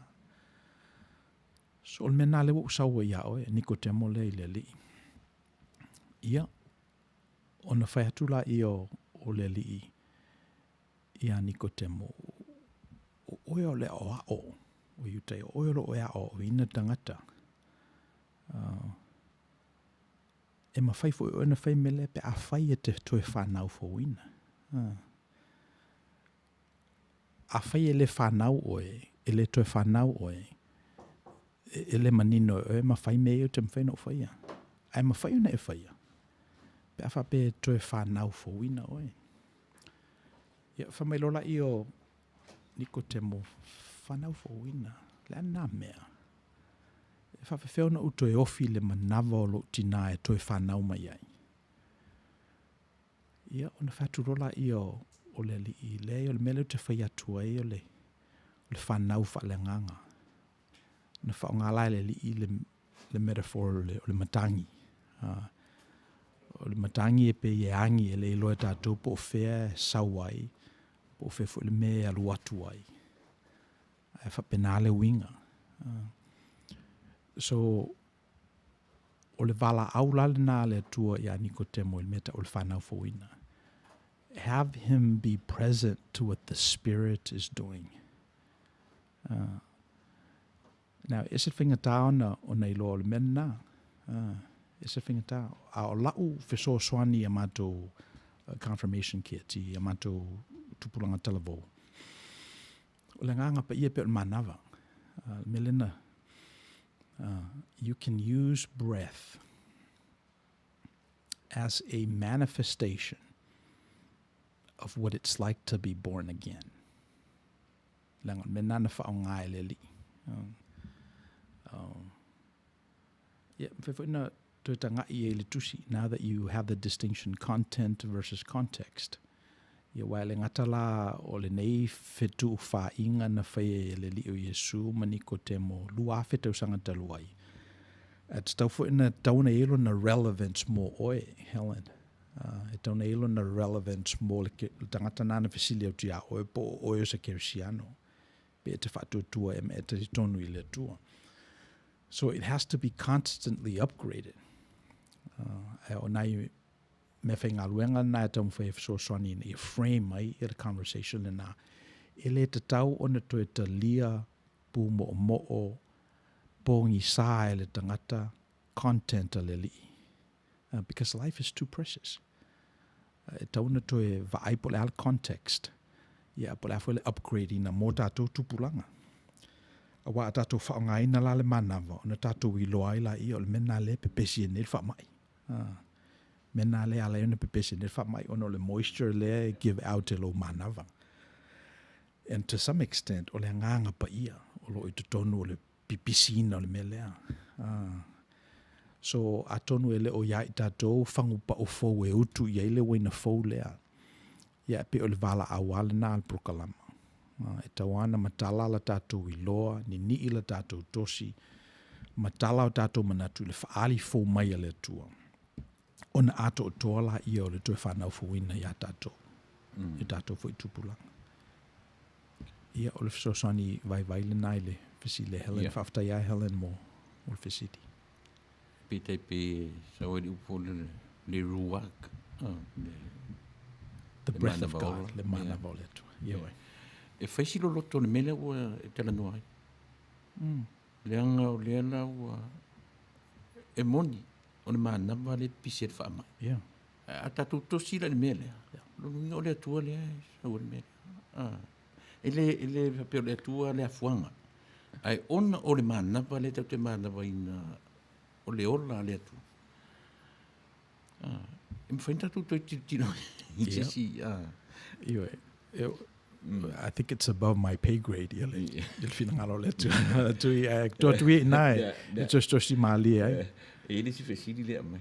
Ia, fesili Terry Sua. E mawhai ona wha o ngale metaphor le butterfly pe a tilo iai from a cocoon to a caterpillar, then to a butterfly. You can't reverse the process lena the butterfly. If a penal tangata o toe whanau whalenganga. Once it toe whanau for wina, you shouldn't go back o wala ma miona e sawai. In other words, once you have died to your old self, you'll be a great creation. Yeah, mana e fulfa soa a Terry soa. Ya wai e pe o le metaphor le nei o le butterfly. Ia o tele fo ina I tipi. O te fo whana Google fo ina I lo fo la ia le tele o tipi na o ye le mel na. The chaos theory was extracted from the butterfly metaphor. O le tele o management theories le na fo ua tosi ia le metaphor lea. So o le ngata lai le mea pe ona sauno ai ia teri a o ye fo isi fa o poponga. But it tawana land le melena as something real and true mo oela vaia. Pe o le sira na tatou tioata. Ele o nei se manuia ele o mawhai I nao na lalanga. Ele o mawhai fo na vatu se me I nei ele o mua I nao o na whaafe. Ma whaafe loai. Ma whaafai lele. So, ai mana ia le whaasoa mai a Terry atono I maua fo ni manatu. Manu.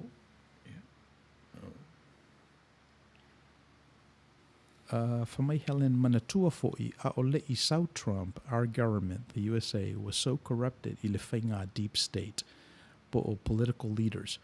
Vai wa ave ese mai God I le te leo mea, le tula I mai lao Trump, o le drainina na le swamp, le palota la po o aia tula I mai. I believe God is leading Outou Manuia America. Malo fo'i Biden, which a lesson for us to learn.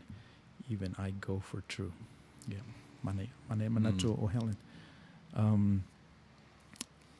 I've always felt that God transcends everything that we could do. So even banning prayers from schools or public places will have nothing to do with God. God's reign will be supreme and over and above anything that we could ever manifest His will in. That's my opinion. Now, I understand the need of tangata ia, but milen tato talanoa mo mo lamatanga if na mia tato nai tupua e oshi mataushi ni nai mea e tato tango tu iai o lai tutu mai. Because we're subject to the limitations of time and space. And it harkens back to il mele na fasili very early dato prokalama. Ole ale senga ole tangata male tua.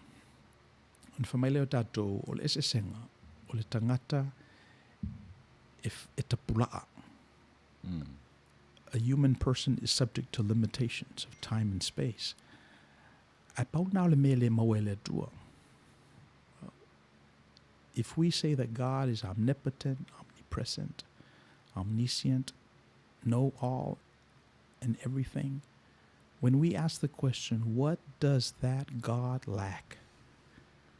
The answer is that God lacks limitations. That's what we have. That's all we have as humans. We are so limited. And that's our contribution to the divine being. Because God doesn't have limitations. Mena lai ngao ile tua. Le tio fo ile tua alofa mai ile tangata. E le mawhai e le tua o na tau filo na ngalili. Lona alofa. Ioi. Le mawhai e le tua o na tau filo na angalema lona alofa. Okay. Ioi. Yeah. Ole, yeah. So we were talking about le lesson I le bayasone. O le la pe nga tali to meta e cherry nga ilunga I le fasili a Helen. Le nga mai ai le butterfly le male. Ya malo fafte. Ya mana il talia Terry. Butterfly. La foi le ngole process le nai. Ua fai fu si tu ai ole e pese i tolo a ia le anufe, le caterpillar. Ke kapila, caterpillar. Ia ona sui lola ia form the cocoon, e la le stage le na e pese ia matua mix up ia le me tonu le larva. O le lopo le ale me le asau ia e faue lola i tonu le pepe. Faue lola i tonu pepe, na sau le pepe fafo. E se foi le mana i o le process le na. What a magical process. Taska pesi. Ia, a tā pese i ona whaumatu leo tato mafutanga i lisi tu.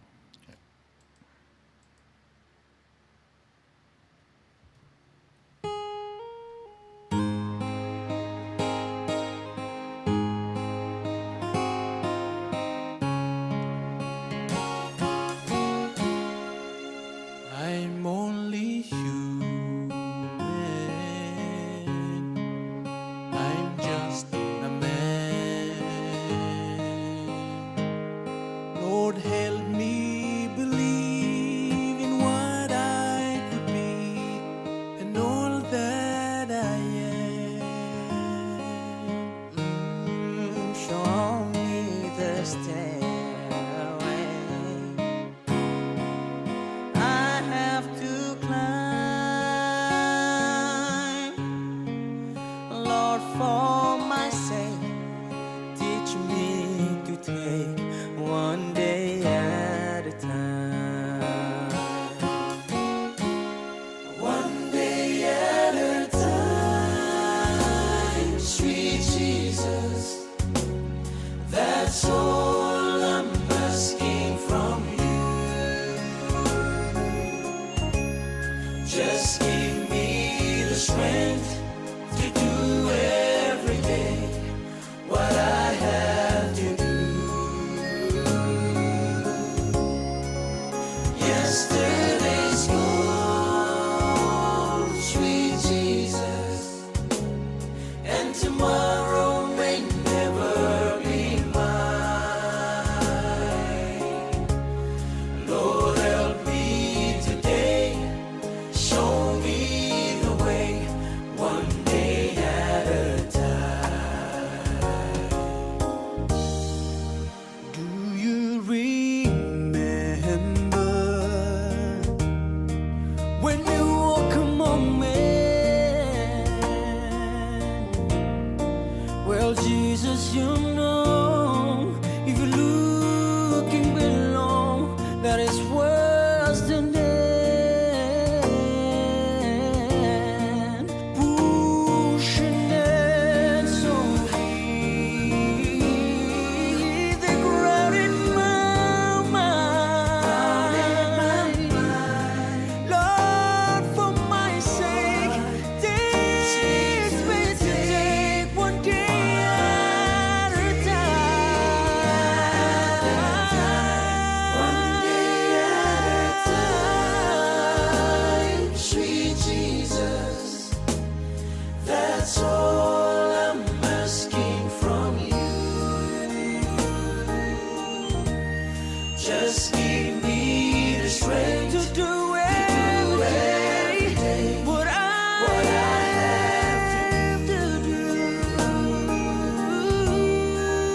Yesterday's gone, sweet Jesus, and tomorrow may never be mine. Lord, help me Lord, help today, me to show me the way, one day at a time. One day at a time, sweet Jesus. That's all I'm asking from you. Just give me the strength to do every day what I have to do.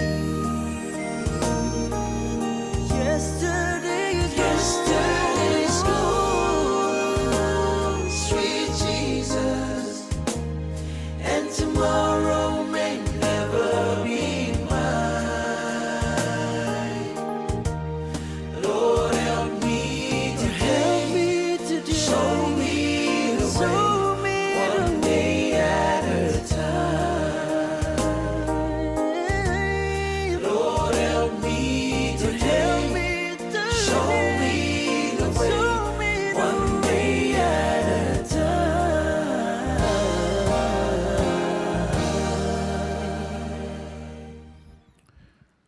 tatou mta opula le vai asul nei.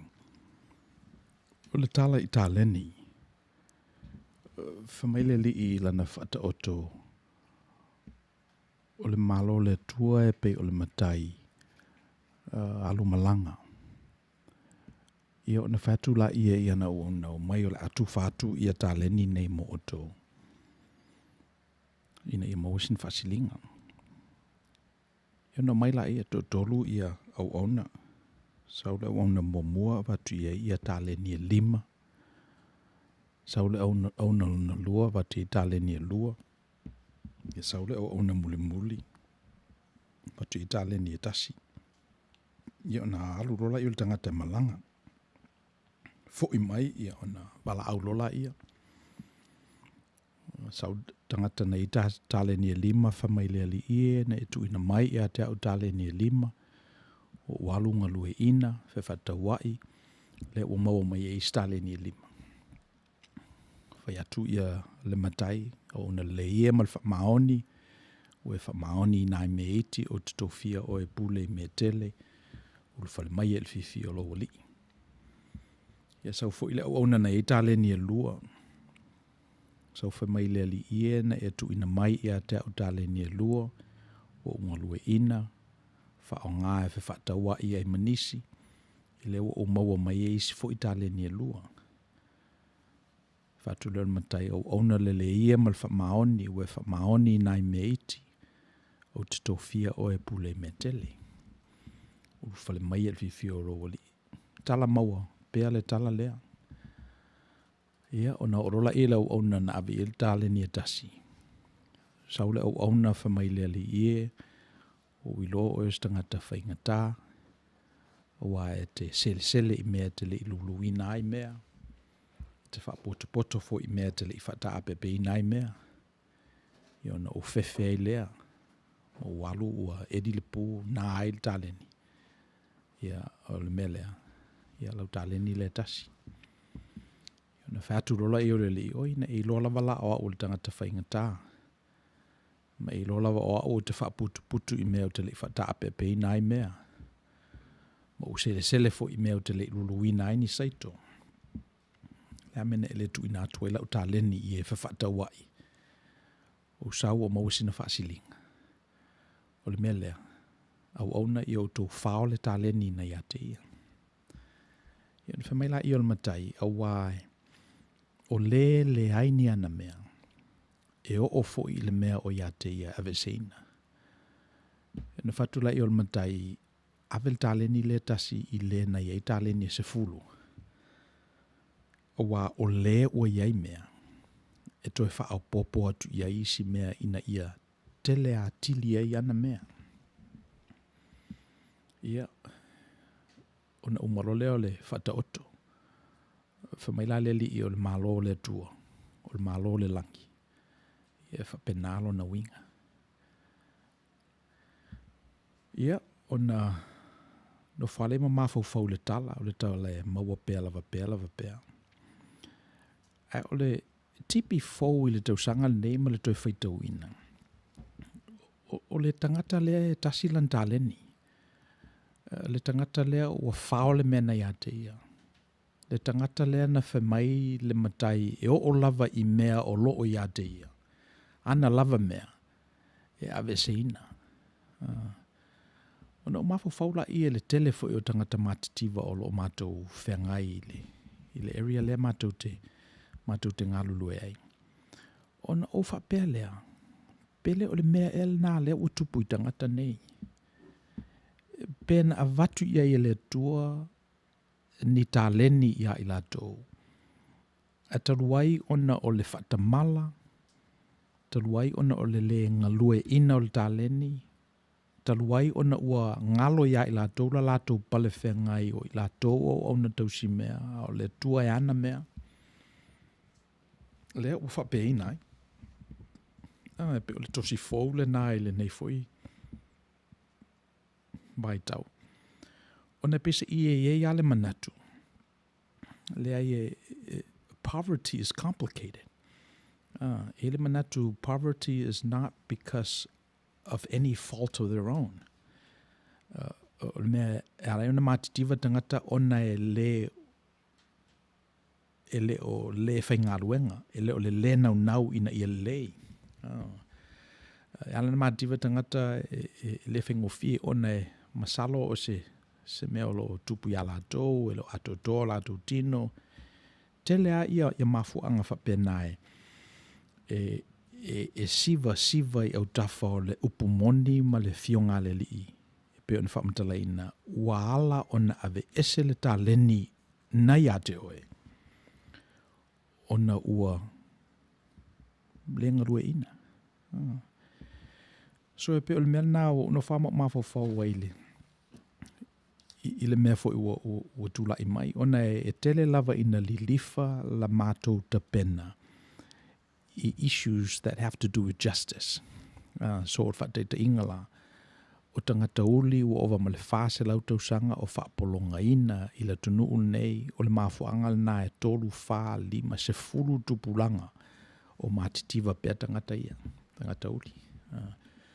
O a onga o onga e o lato matua e le ni a onga lelei, le lei a lato tusi, lako textbooks, e le moa ni a lato pentala, ma ni a lato api, o le mafuanga na le ua whaafua loa i pea le lea o ina o tangata ia. Ma le tale ni ai i lato, ma matitiwa ai, ma le whapea ina ai.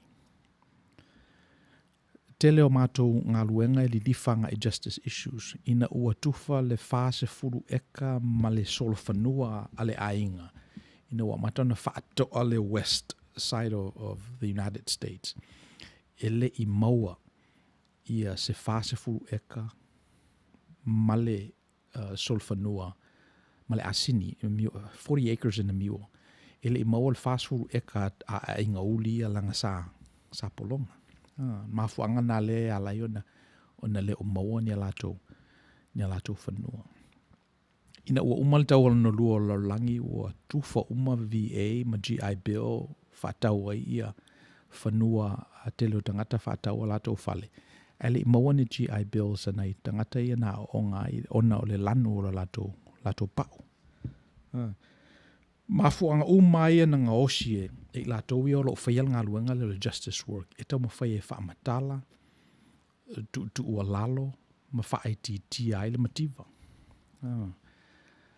Ai ese mai nei lo le mele tatu whaitawina ma o lo mawhau i lo e aso nei. O le whata mala lava o le, au auna le na aventau sa le tale ni atasi. Mafuanga nā wale na mativa. So po alava la isi whaamatalanga e tau mawhai e whaamatala ai. Ia e manino lava il whata oto lea leli. You have agency. You have the power. You are sovereign. A e fina ngalo lava e whaalelei le tale nina watu le tua ia te oe. Ia e mawhai lava ona tu e maua nisi mea. Ia mafuanga nai ala iuna le o ia le tale nina ia te oe. Wa ave e seina ma ia te oe. Ai o fo i isi mea o lo ia te oe pe o le sui fua malolo ina. O la ngana, o lo mawhau. Ia ve seina na mea te oe. So, pe o le mea faune na. E wa a nofo la ma mawhau le economy fo i al mea leo lo mato iai. Ia. Nana o whamatala ina le te leo tupe mawhaiona maua e tangata homeless fo i ma houseless i nei. O lo i e prokalama al malole nei e whaaiti ai le mativa. Ia le tele lavo i lato lo benefiti i mea ia. Ia o lo vanga ia te i lima taleni. Te i lua taleni. The property owners. E peo i lato na utu ia le sosia o prokalama nei. E pe ia whaatuanga i nai tangata matitiva. So, o le mela nā lea o lo o tatou talanoa ia i le vai asol nei ia po le afo il fina ngalo o le tatou au mata ia mai latou fo i o lo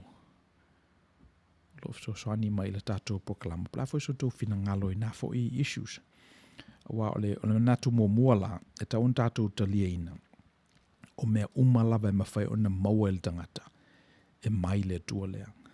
Everything you've been given is from God. well, in whāna, we can go all the way back to the basics. Le ola mal soifua mal manava. O mea nai le o mawhaia tangata ona mate ia pe sau mai seisi mafuanga ese mai nei lo le tua.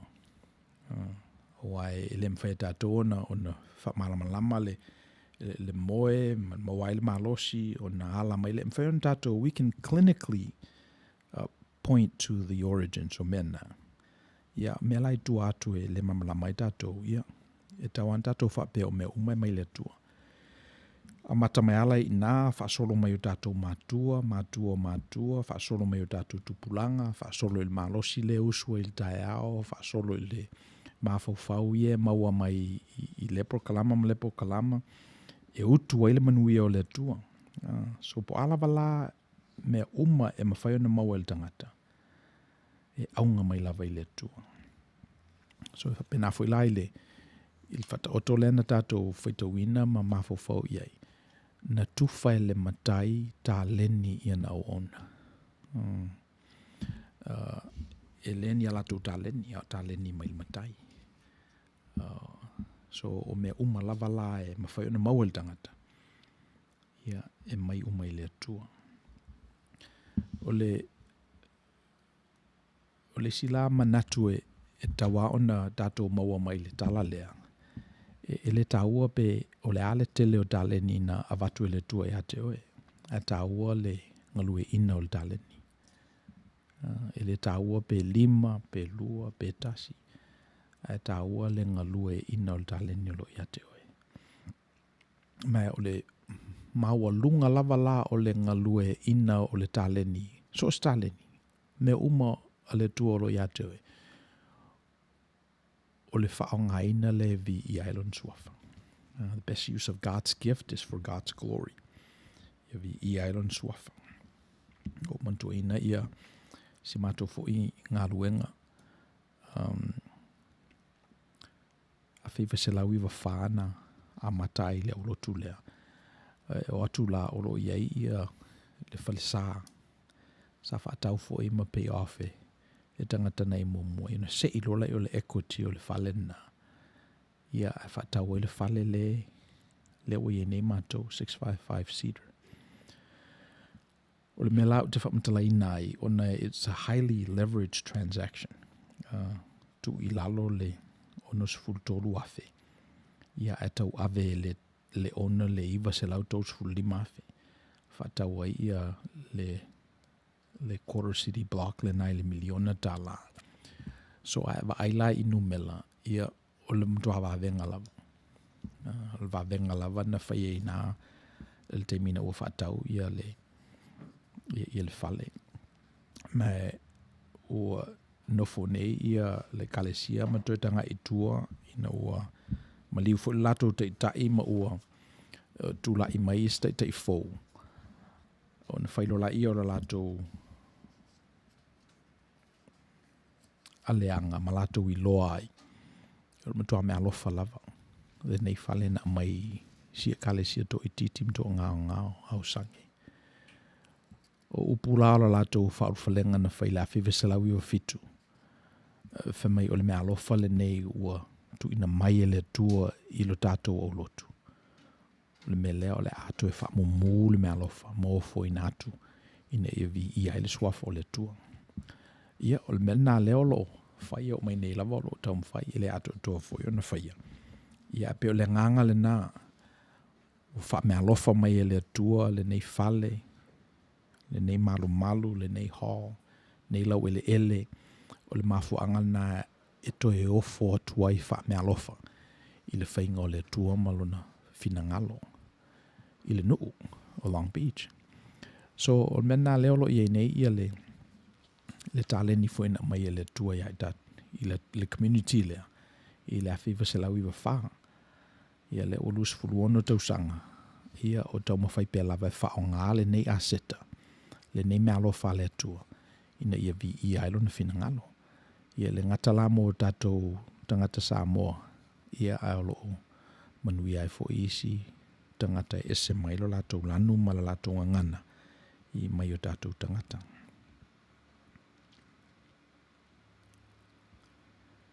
Yep.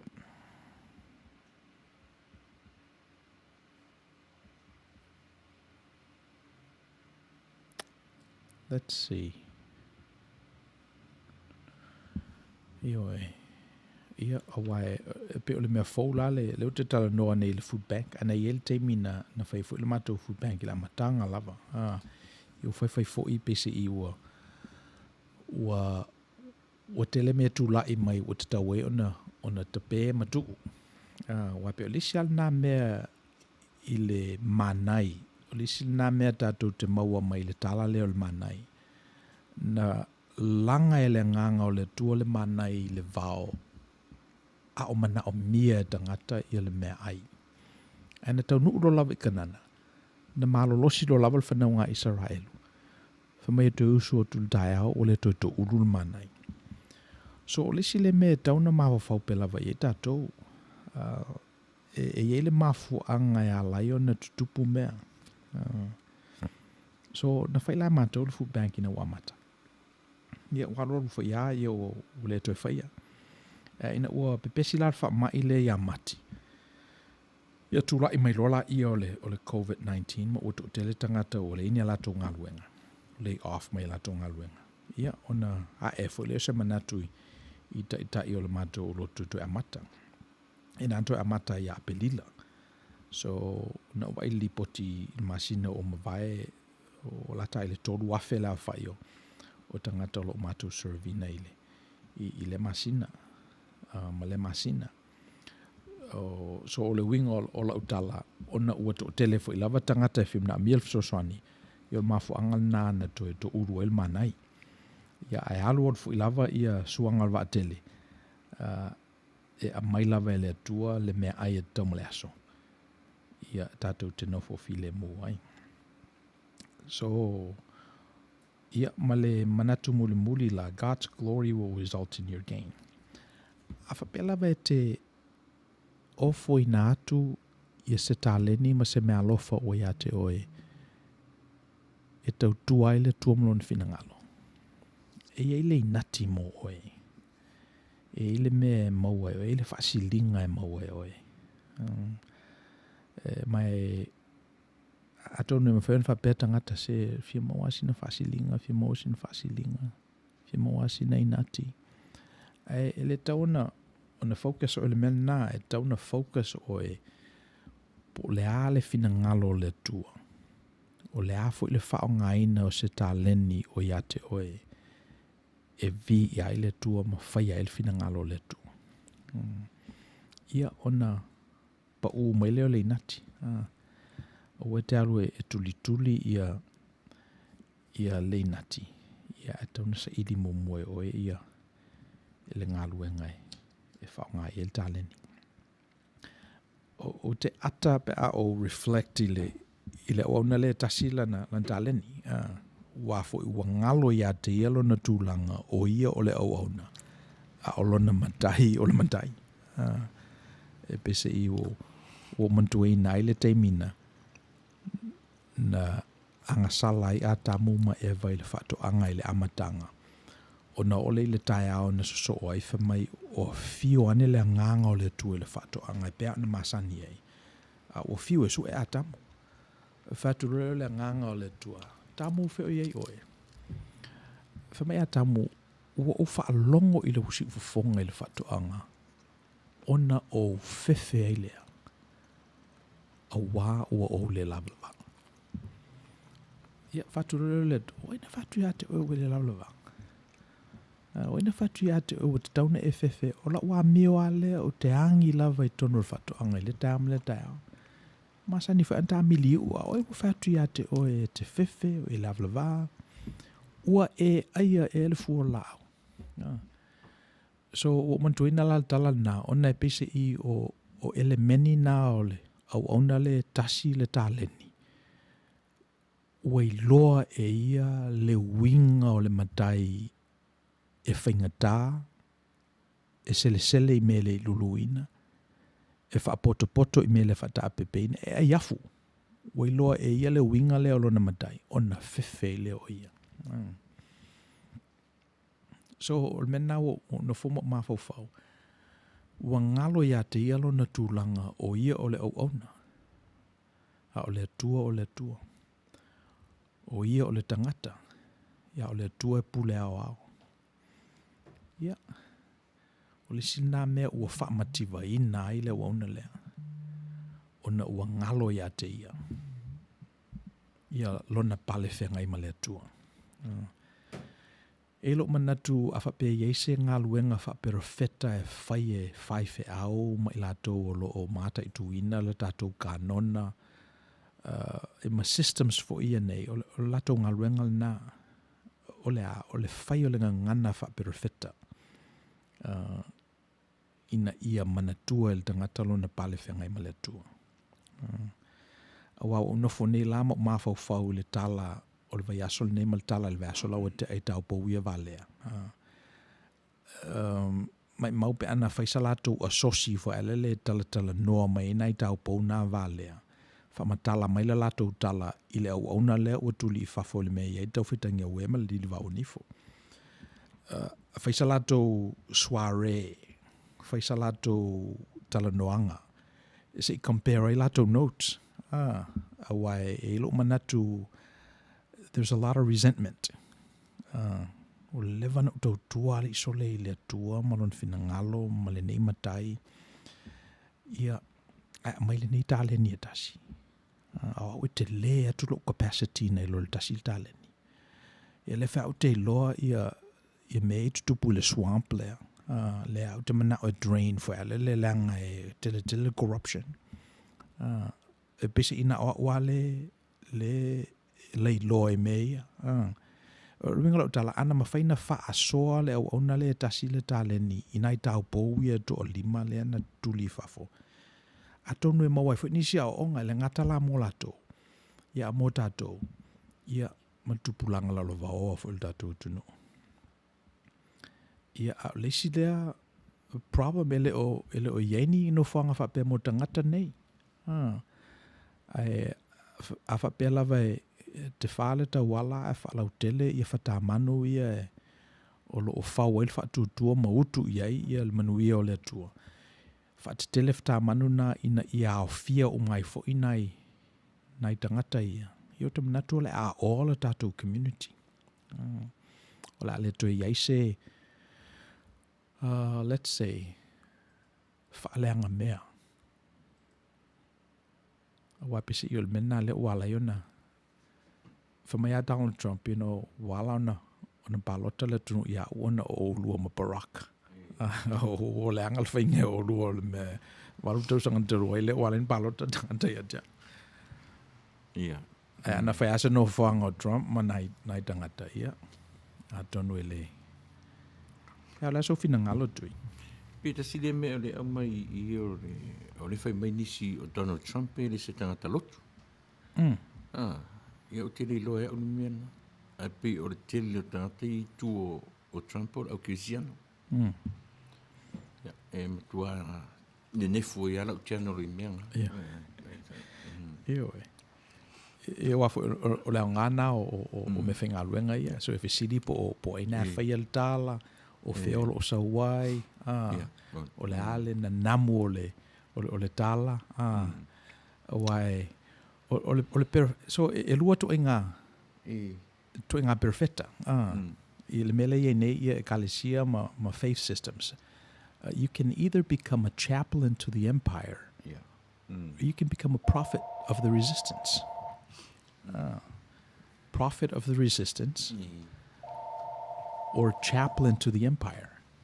E pe o to inga perfecta na e lua I olo tula I mai. Ele se me fau. Langa sa ye fo I lava ia le vai no perfecta ana moa lava. E ia perfecta e lata I le tupu. Ia a ye fo perfecta e. Ia, sau no mai.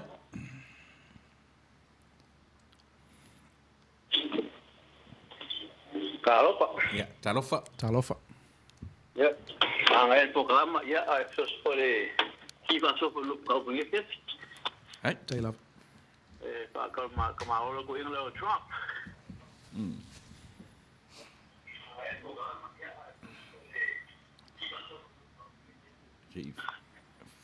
Trump yo le kangaka punga le edo si kangaka pokiki yo kangaka punga le ole businessman. E pa inka pa nga ngala e business ta nga makopau. So to me punga ya o ay punga la o punga la o opinion my own personal punga ya Trump. Wa lang o ka pa ko nga ka pa sui le people voted because they want something different. We something past for the no por kiki. Emo ko la ka ko America is a big country ngare. Emo ko we try to see what's better for the country. If the people ka fa kengi ruma. So for me I can't go along with what he did because I know what disrespect is he official the skinny. Que remember le hamau in kanaka. And me said fa ma ilan kept me. You think kanga me or people he didn't want people to know what's going on. Langa affect langa mo fisking. People me ma ko me fa mo kanaka. So without us knowing what's going on, but then we make up the we are living people. We have ability, we have understanding, we have families we're going to take care. I don't know if he understands as a business person, he don't care about the other person. All he cares about is for himself. Cutthroat people. Trump, I'm so glad I'm happy for that. Well, if you're not a great work, I'm not going tomorrow going mayor. If I look like, go in there. He's supposed to clean up the swamp. I walk in the swamp. No. Well, the matter I'm not going to live in God giving me. How can you clean the swamp if you are part of the swamp? And God will clean up there. It's so hard for me as a citizen, as a father, I don't want my children to go disrespectful because everything starts from the top, coming down.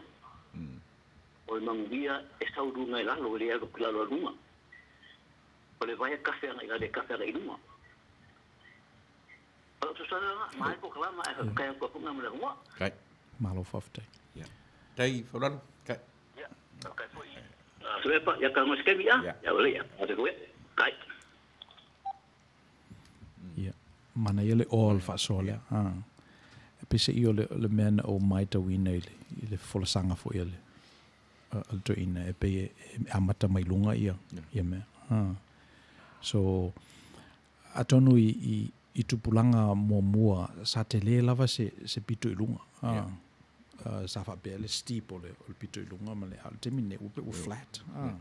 Ole o te le se mamao le pito I lunga. Mal mele pito I lalo. O te lava ina lata I tato I le pito I lunga. So in fact o pisia foi tato o pito I lunga foi tele foi tato I steam. Pe o menana o pikia mai le fasoa matangofia le altama. Why if a penale wing or mele we nei. I ne foi la le technology. It used to be 7 degrees of separation. But now it's more like 2 or 3. But oi lava sei si e te fiatala noa iai. E te mawhaiana e tala noa iai. Ai sea langa la o flat ile. O flat ile. En whana wala au mai. So ole mela sa manao I tangata sa fialuanga I lunga. Sa fioanga I lunga le maunga o sinai ole na olo o topule mai ai ia manuia mo le nu e a fua mai maunga. Manuia nu. Al melo e nei ia e o ai nai maunga laiti. Ia o a fua mai ai na ia le manuia nu o le tau whaatali se I alu se maunga te le. Le whai awa te fola ia le finangalo le tua. But I think ole sina mea. Ole o mata institutions te tele o mata te lepe le nganga o le tua. o le wa mata nai mo ngala itia me faina fai fina ngalo. Ta si le point manga yang au mai ta suile na va au mai. E. O le anga va o te malo. This is not really a politician. Le pe le to kilo mai is a businessman. Well, I mean, it afape lima ni o bankruptcies na faila. I don't think e mawhai ona tātou whapea o le tangata successful le tangata le business. Now, e mawhai ona tātou, o le winga lo tala, o le mewhai ngā luenga sa wha o ngāfo I nāwa I teimi. Ai langa le o tātou I lo uma. E sili atu le whai business le tangata le nale Warren Buffett. Mai le whai business Donald Trump. So, awhapela e fili I tātou I se tangata whai business. He wouldn't be the one e pikile tunu. Ai le o le mena le na fili ai I Donald Trump. Nā le na fili Donald Trump. E kilingi le swamp. Se wa fiu foi le tunu I politicians. A latu vanga ia pepelo mai tātou. A latu le si vaenga pepelo mai. Sui atu le pepelo mai. Ya, ai por facili. Ale me ore to fa wa winari kilingi o le swamp a fa yo le. Se ale me o to sui ai le manatu ta. Who knows? Who knows? I mean, o le winga nala utala, o le nganga o le tua e mafuta ina le nei atu nuu. Now, e la leanga sala le atu nuu nei e alo manatu tauna tongi. Native Americans. Ni le tongi o e talafu na African Americans. Nei tangata ina mai wha polonga. E tauna na oto se nati o tangata na o la tauna na whawina le atu nuu nei le tātou te sapi e nei. O lato patua na whae ia la fonga la tunu. O le hasa usila Reverend le vaenga lea e iai le paanga ma lusi le tunu nei ma Israel le nu o le tua. So ele a whaina po e pe tu mai le Democrat, pe tu mai le Republican. O te tunu ele a whaina le wafsota ele. Le so... Yeah, who knows? Who knows? Let me tell you le mafu anga na leina fa sa tauro le li o Yesu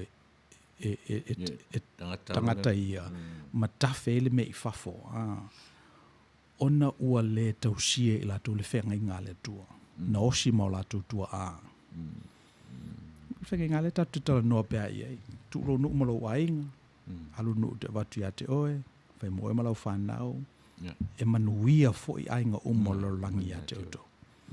Ala me utupu. Ule tafele me. Sauro le li o Yesu fa manatu I tangata. Malana tala. O ni Outou manatu o tau whanau apera amu. Ona le saola I o la mi tono le tua ya te auto. Le e o tuale a au malosi o le tua mai Outou. Ro na mi o tonu e le ai. Whana nau mai maa nei. I ne suli o apera amu. Mena na ina tafel me fafo. Na fasa tau revanga ia lo tatou li. Ana matala il me fafo. Mai o lana vala au fo il na ele kalisia kirisiano. Ia o lava ni faia ni atua ese na I oluma.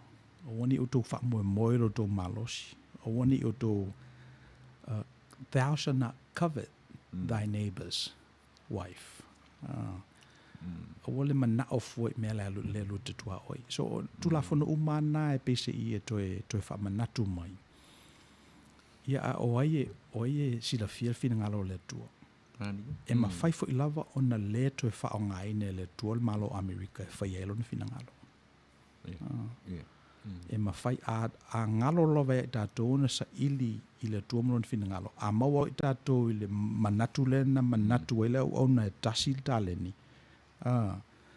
Ia ona le ngata ewe esel tale ni o lo ia te ia. Au me umalawa ia te ia tafi. Ia, pēr tātou wa ai fo I whese e tai o mea mai amata mai e kupito. Anga I mai Papironia. Anga ia nei te mi kulesa. Sau I Arisana. O mai I Loma. I leo I Amerika. I mwhai fulana se. Pe a whai. Mwhaina sei. So ele tawa ona moe I tātou. Ele tawa ona mawawhau tātou o ato toa. E tawana tātou whangalo ngalo me o tua ngai. tuanai, mo e puno wa e lumanai, tau sisi le whaailonga. Ina ia maua tātou e le matai o lo tātou ngā lulu e pēa. Tai Johanna, tai Helen. Yeah, let's see.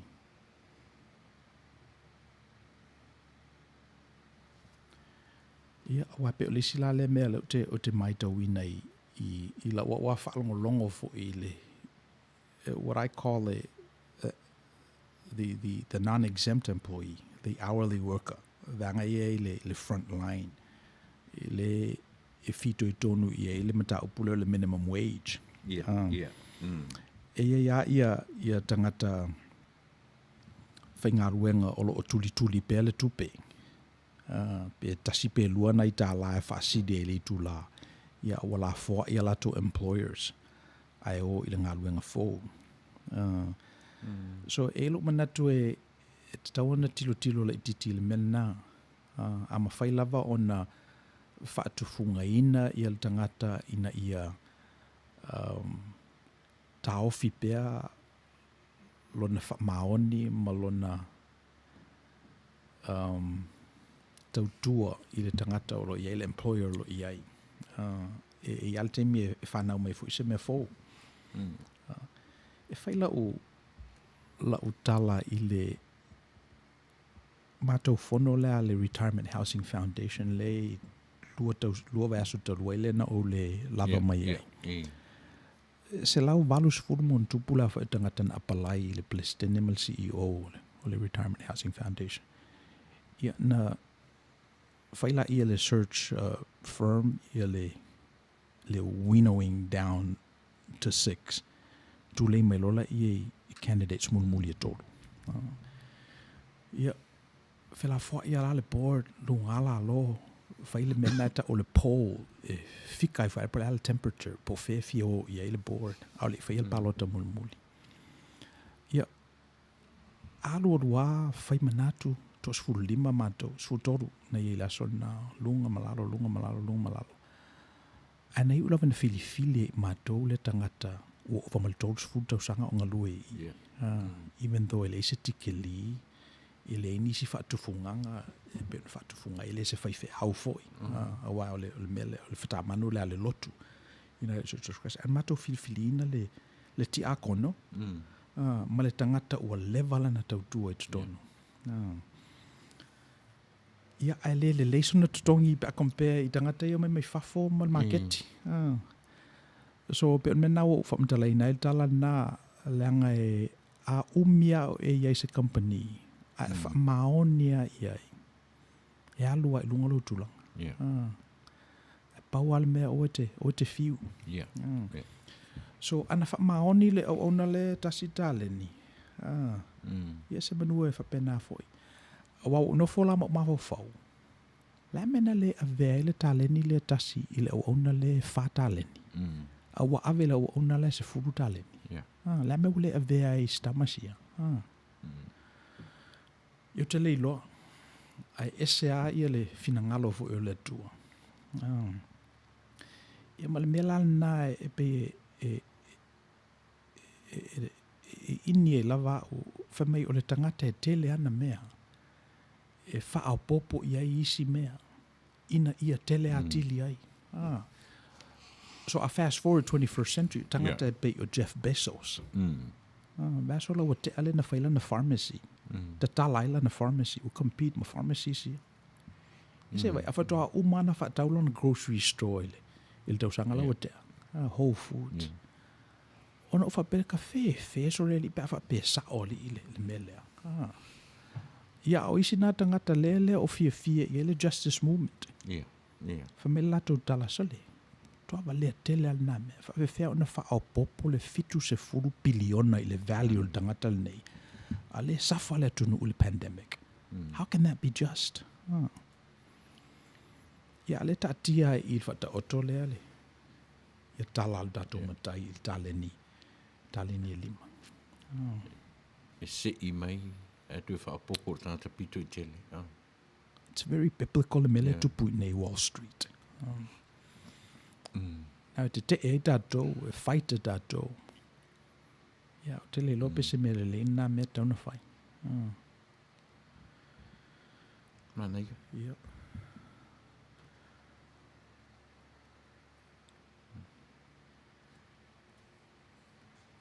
Ia,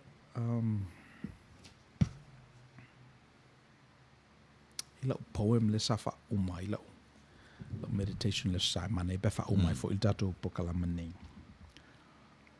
Pese i o le whanau-naunga o le tangata ia te lese maunga na te ea, whanau-naunga o le tangata ia te lese malae, ia te leni tupe, ia te leni responsibility.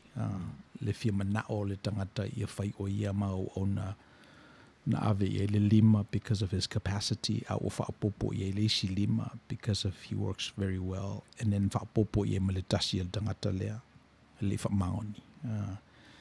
So ina lape ia tupu ai le manatu ta fia pei o se tangata e se furu ma le tasi antaleni. Let me read you this poem. Father, where shall I work today? And my love flowed warm and free. He pointed out a tiny spot and said, "Tend that place for me."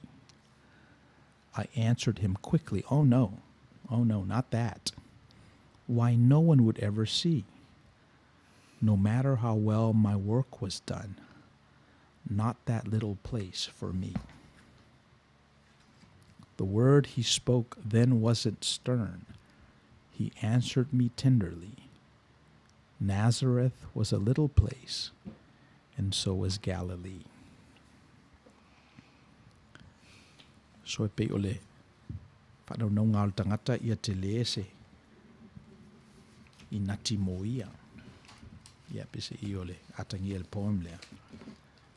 Ia na amatalawa i Nasareta ma Galileia ia le suinga ele li olola.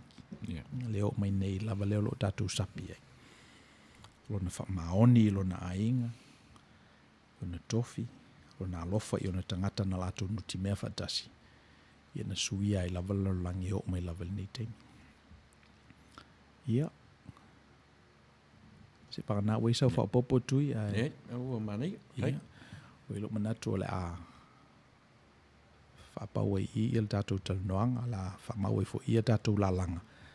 Ia se ia pule lofa le li e moli o Outou soifua ma lo uola i le lava yaso. Ia le teimi nei ia manuia te le whaasausau ngal tātou tunuu o le tō o ono Misipouena Tagaloa ma i Outou Manuia.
stand in awe of you.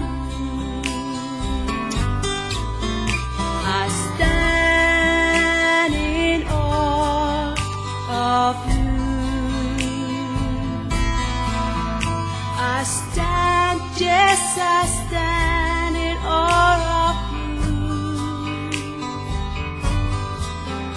I bow in worship at your feet. I stand in awe of you.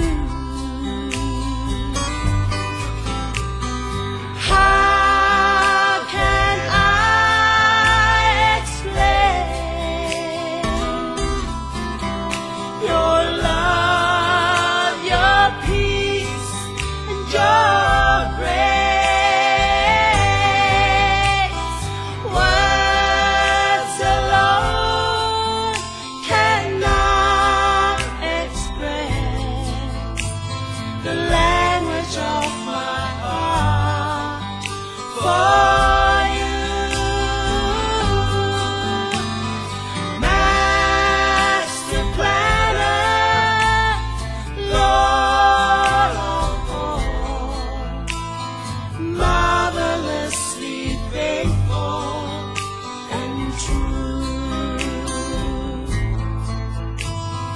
Marvelously faithful and true. It's all